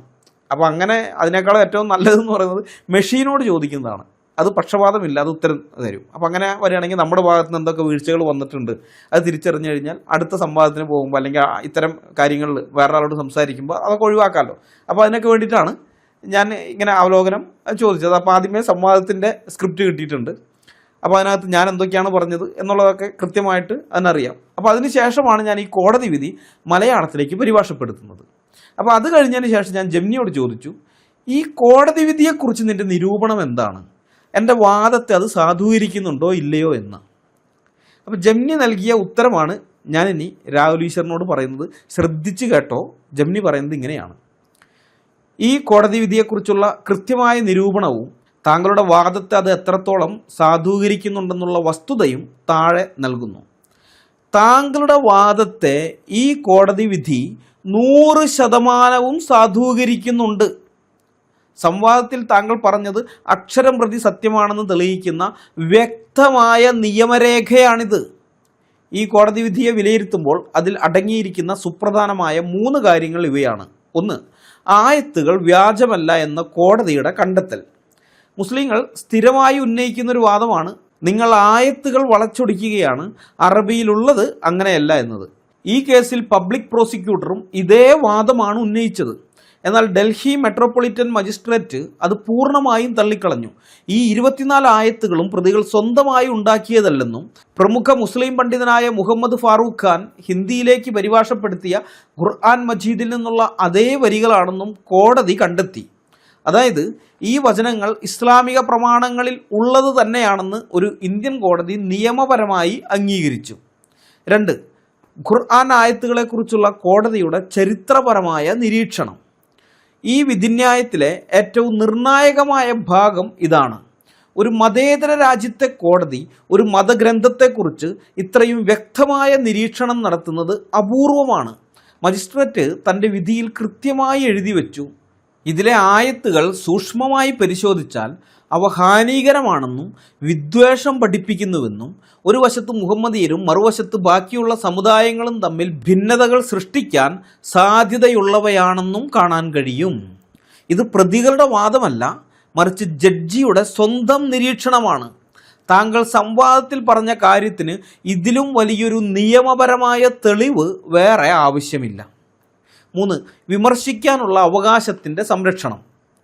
മതഗ്രന്ഥങ്ങളിലെ ഇത്തരം അപകടകരമായ വരികൾ ചൂണ്ടിക്കാണിക്കുന്നതും അവ നീക്കം ചെയ്യണമെന്ന് ആവശ്യപ്പെടുന്നതും ഇന്ത്യയിൽ ഒരു കുറ്റകൃത്യമല്ല. 135A, 295A എന്നിവ പ്രകാരം എന്ന് ഈ വിധി വ്യക്തമാക്കുന്നു.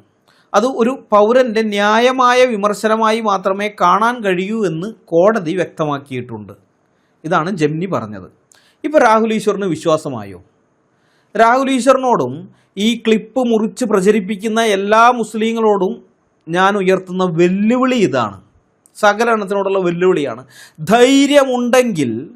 നിങ്ങൾക്ക് ധൈര്യമുണ്ടെങ്കിൽ ഈ കോടതി വിധിയെപ്പറ്റി ഒരു വീഡിയോ ചെയ്യ്. കോടതിക്ക് തെറ്റുപറ്റിയതാണ്.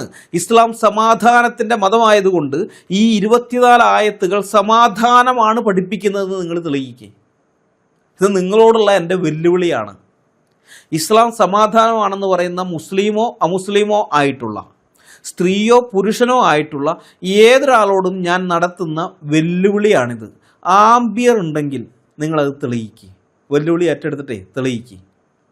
ഈ കോടതി വിധി ഇപ്പോഴും അങ്ങനെ തന്നെ നിലനിൽക്കുന്നുണ്ട്. അത് നിങ്ങൾ മറക്കരുതേ. അങ്ങനെ തന്നെ 1986 വന്ന വിധിയാണ്. 40 വർഷത്തോളമായി നിലനിൽക്കുന്ന കോടതി വിധിയാണിത്. ഇസ്ലാമിൻ്റെ വിശുദ്ധ ഗ്രന്ഥത്തിൽ പറഞ്ഞിരിക്കുന്ന ആയത്തുകളെ സൂക്ഷ്മമായി പരിശോധിച്ചാൽ അവ മനുഷ്യർക്ക് ഹാനികരമാണെന്നും വിദ്വേഷം പഠിപ്പിക്കുന്നുവെന്നും സമൂഹത്തിൽ മുസ്ലിങ്ങളും അമുസ്ലിങ്ങളും തമ്മിൽ ഭിന്നതയും ശത്രുതയും സൃഷ്ടിക്കുന്നതാണെന്നും ഒരു ഇന്ത്യൻ കോടതി വിധി പ്രഖ്യാപിച്ചിട്ട് 40 കൊല്ലമായി. 40 വർഷം. 40 വർഷം എന്ന് വെച്ച് കഴിഞ്ഞാൽ 2 മാസം കൂടി കഴിയുമ്പോൾ 39 വർഷവും 10 മാസവുമായി കൃത്യമായി പറഞ്ഞാൽ. സത്യത്തെ നേരിടാൻ ഭയമുള്ളതുകൊണ്ട് ഞാൻ തെളിവ് തന്ന ഭാഗങ്ങൾ വെട്ടിക്കളഞ്ഞ് ആ എഡിറ്റ് ചെയ്ത ക്ലിപ്പുകളുമായി സോഷ്യൽ മീഡിയയിൽ സർക്കസ് കളിക്കുന്ന ഇസ്ലാമിക മതമൗലികവാദികളും അവർക്ക് കൂലിക്ക് കുടപിടിക്കാൻ വന്ന ഈ ലാപ്ടോപ്പ് ചുമട്ടുകാരൻ രാഹുൽ ഈശ്വറും അസന്നിഗ്ധമായൊരു യാഥാർത്ഥ്യം മനസ്സിലാക്കണം. 1986 ഡൽഹി മെട്രോപൊളിറ്റൻ മജിസ്ട്രേറ്റ് കോടതി ഖുറാനിലെ 24 ആയത്തുകൾ വിദ്വേഷം പരത്തുന്നതാണെന്ന് അർത്ഥശങ്കയ്ക്കിടയില്ലാത്ത വിധം പ്രസ്താവിച്ചിട്ടുണ്ട്. ആ ചരിത്രവിധി വന്നിട്ട് ഇന്നേക്ക് 4 പതിറ്റാണ്ട് തികയാറായി. എന്നിട്ടും ആ വിധിക്കെതിരെ അതിന് മുകളിലുള്ള ചീഫ് മെട്രോപൊളിറ്റൻ മജിസ്ട്രേറ്റ് കോടതിയിലോ സെഷൻസ് കോടതിയിലോ ഡൽഹി ഹൈക്കോടതിയിലോ എന്തിന് രാജ്യത്തിൻ്റെ പരമോന്നത നീതിപീഠമായ സുപ്രീം കോടതിയുടെ വരാന്തയിലെങ്കിലോ പോയി ഒരു അപ്പീൽ നൽകാനോ ആ വിധിക്കെതിരെ ഒരു സ്റ്റേ വാങ്ങാനുള്ള നട്ടെല്ലോ ഇന്ന് വരെ ഇന്ത്യയിലുള്ള ഒരൊറ്റ ഇസ്ലാമിക സംഘടനയ്ക്കോ ഒരൊറ്റ മുസൽമാനോ ഉണ്ടായിട്ടില്ല. മനസ്സിലായ? ഇന്ന് വരെ ഉണ്ടായിട്ടില്ല. അവർക്ക് കോടതികളെ വിശ്വാസമില്ലാഞ്ഞിട്ടല്ല, മറിച്ച് അസ്ഥിയിൽ പിടിച്ച പേടിയാണ്. ഭയം എന്ന് പറയും. മേൽക്കോടതികളിൽ അപ്പീൽ പോയാൽ എന്താണ് സംഭവിക്കുക എന്ന് അവർക്ക് കൃത്യമായിട്ട് അറിയാം. കാരണം സുപ്രീം കോടതിയിലെ ജഡ്ജിമാരും പരിശോധിക്കാൻ പോകുന്നത് ഇതേ ഖുർആൻ ആയത്തുകൾ തന്നെയല്ലേ. ഇവർ കാലാകാലങ്ങളായി വെള്ളപൂശാൻ ശ്രമിക്കുന്ന ഇതേ തഫ്സീറുകളും ഇസ്ലാമിക പ്രമാണങ്ങളും തന്നെയല്ലേ അവിടെയും തെളിവായി വരിക.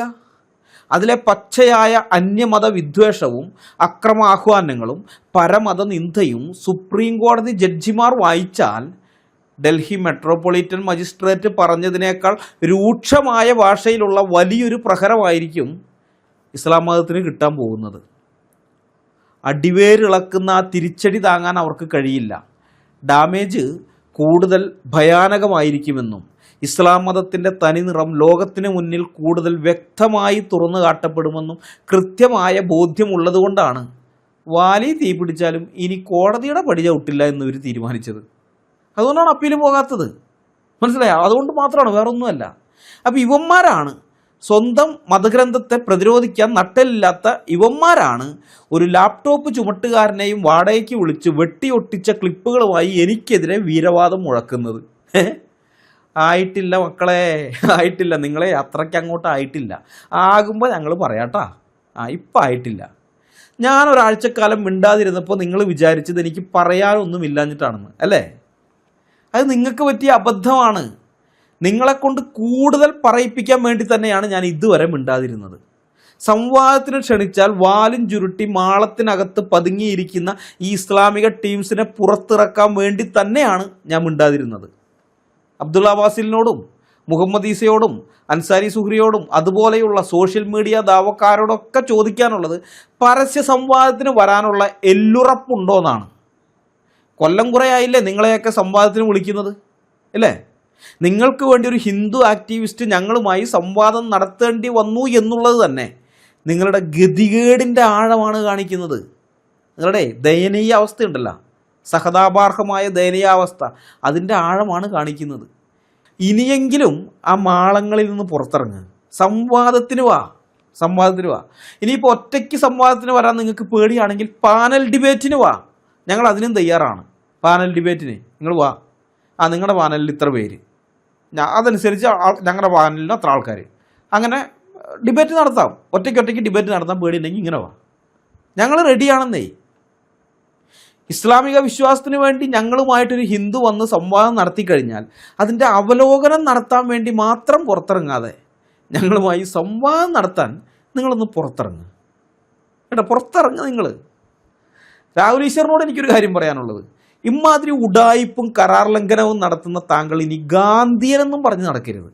ആ ഗാന്ധിയുടെ ഫോട്ടോയിൽ കൂടെ കുത്തിവെച്ച് നടക്കണല്ലോ, അതൊക്കെ എടുത്ത് കളയി. വെറുതെ ഗാന്ധിജിക്ക് നാണക്കേട് ഉണ്ടാക്കല്ലേ കേട്ടോ. വെറുതെ എന്തിനാ ഇത്? പിന്നെ താങ്കൾക്ക് ഞാനൊരു ഉപദേശം അല്ലെങ്കിൽ ഒരു മുന്നറിയിപ്പും കൂടി തരാം. എനിക്കെതിരെ ഇസ്ലാമിന് വേണ്ടി വക്കാലത്ത് പിടിക്കാൻ വന്നിട്ടുള്ള എല്ലാ അമുസ്ലിങ്ങളെയും മുസ്ലിങ്ങൾ തന്നെ പിന്നീട് പച്ചത്തെറി വിളിക്കുന്നത് ഞാൻ എൻ്റെ കണ്ണുകൊണ്ട് കണ്ടിട്ടുണ്ട്. കണ്ണുകൊണ്ട് കാണാമെന്ന് പറഞ്ഞു കഴിഞ്ഞാൽ എഴുതിയിടുന്നതാണ്, അല്ലാണ്ട് തെറി വിളിക്കുന്നത് കേൾക്കല്ല, എഴുതിയിടുന്നത് ഞാൻ കണ്ടിട്ടുണ്ട്. പച്ചത്തെറി കമൻറ്റിൽ വീഴുന്നത്. നിങ്ങൾ ഇസ്ലാമിന് കുട പിടിച്ച് നടക്കുന്നിടത്തോളം കാലം അവർ നിങ്ങളെ ചക്കരെ പൊന്നെ എന്നൊക്കെ പറഞ്ഞ് നടക്കും. പക്ഷെ നിങ്ങളൊരു മനുഷ്യനായതുകൊണ്ട് എന്തെങ്കിലും നിങ്ങളുടെ മനസാക്ഷിക്കനുസരിച്ച് നിങ്ങൾ എന്തെങ്കിലും ഒന്ന് പറഞ്ഞു പോകും. നിങ്ങളുടെ മനസാക്ഷി അനുസരിച്ച് നിങ്ങൾ സംസാരിച്ചാൽ അത് ഇസ്ലാമിനെതിരായിരിക്കും. ലോകത്തിലെ സകല മനുഷ്യരുടെയും മനസാക്ഷിക്ക് വിരുദ്ധമായ ഒരു ആശയ സംഹിതയാണ് ഇസ്ലാം എന്ന് പറയുന്നത്. അപ്പോൾ നിങ്ങൾ നിങ്ങളുടെ മനസാക്ഷി അനുസരിച്ച് മനുഷ്യത്വത്തിന് യോജിച്ച വിധത്തിലൊരു കാര്യം സംസാരിച്ചാൽ അത് ഇസ്ലാമിനെതിരായിരിക്കും. അങ്ങനെ വന്നാൽ ഇതുവരെ നിങ്ങളെ കണ്ണേ കരളേ എന്നൊക്കെ വിളിച്ചുകൊണ്ട് നടന്നവർ തന്നെ ജീവിതത്തിൽ ഇന്ന് വരെ നിങ്ങൾ കേട്ടിട്ടില്ലാത്ത തെറികൾ നിങ്ങളെ വിളിക്കുന്നത് നിങ്ങൾ കാണും. ഇഷ്ടം പോലെ ഉദാഹരണങ്ങളുണ്ട്. PJ വിൻസെൻ്റ് ഈ അടുത്തൊരു കാര്യം പറഞ്ഞു, മുസ്ലിങ്ങൾക്ക് ഇഷ്ടപ്പെട്ടില്ല, തെറിയോട് തെറി, എമ്മാതിരി തെറിയാണ്. അതുപോലെ സുനിത ദേവദാസ്, ഈ സ്ത്രീ പ്രസവിക്കാൻ വേണ്ടി പ്രസവപ്പലയെ കിടക്കുന്ന സമയത്തായാലും ഭർത്താവിന് വഴങ്ങി കൊടുക്കണമെന്ന് പറഞ്ഞപ്പോൾ അവരതിനൊരു വീഡിയോ ചെയ്തുള്ളൂ. എമ്മാതിരി തെറിയാണ് അവർക്ക് കിട്ടിയത്. അതുപോലെ ഫിനോയിൽ രമേശിന് ഇപ്പോൾ തെറി കേട്ടുകൊണ്ടിരിക്കുകയാണ്. ബിനോജ് നായർ, ധാരാളം പേരുണ്ട് ആ ലിസ്റ്റിൽ. അല്ല, ഇഷ്ടം പോലെ ആൾക്കാരുണ്ട് ഇങ്ങനെ. ഏതായാലും ആ ലിസ്റ്റിൽ എത്രയും വേഗം താങ്കളെയും കാണാൻ ഇടയാകട്ടെ എന്ന് ആത്മാർത്ഥമായി ആഗ്രഹിച്ചുകൊണ്ട് ഞാൻ വീഡിയോ ഇവിടെ അവസാനിപ്പിക്കുകയാണ്. അടുത്ത വീഡിയോയുമായി വരുന്നതുവരെ നമ്മളെല്ലാവരെയും കർത്താവായ യേശു ക്രിസ്തു കാത്ത് സൂക്ഷിക്കുമാറാകട്ടെ. അവിടുത്തെ വിലയേറിയ നാമം മാത്രം എന്നും എന്നേക്കും വാഴ്ത്തപ്പെടട്ടെ. ആമേൻ.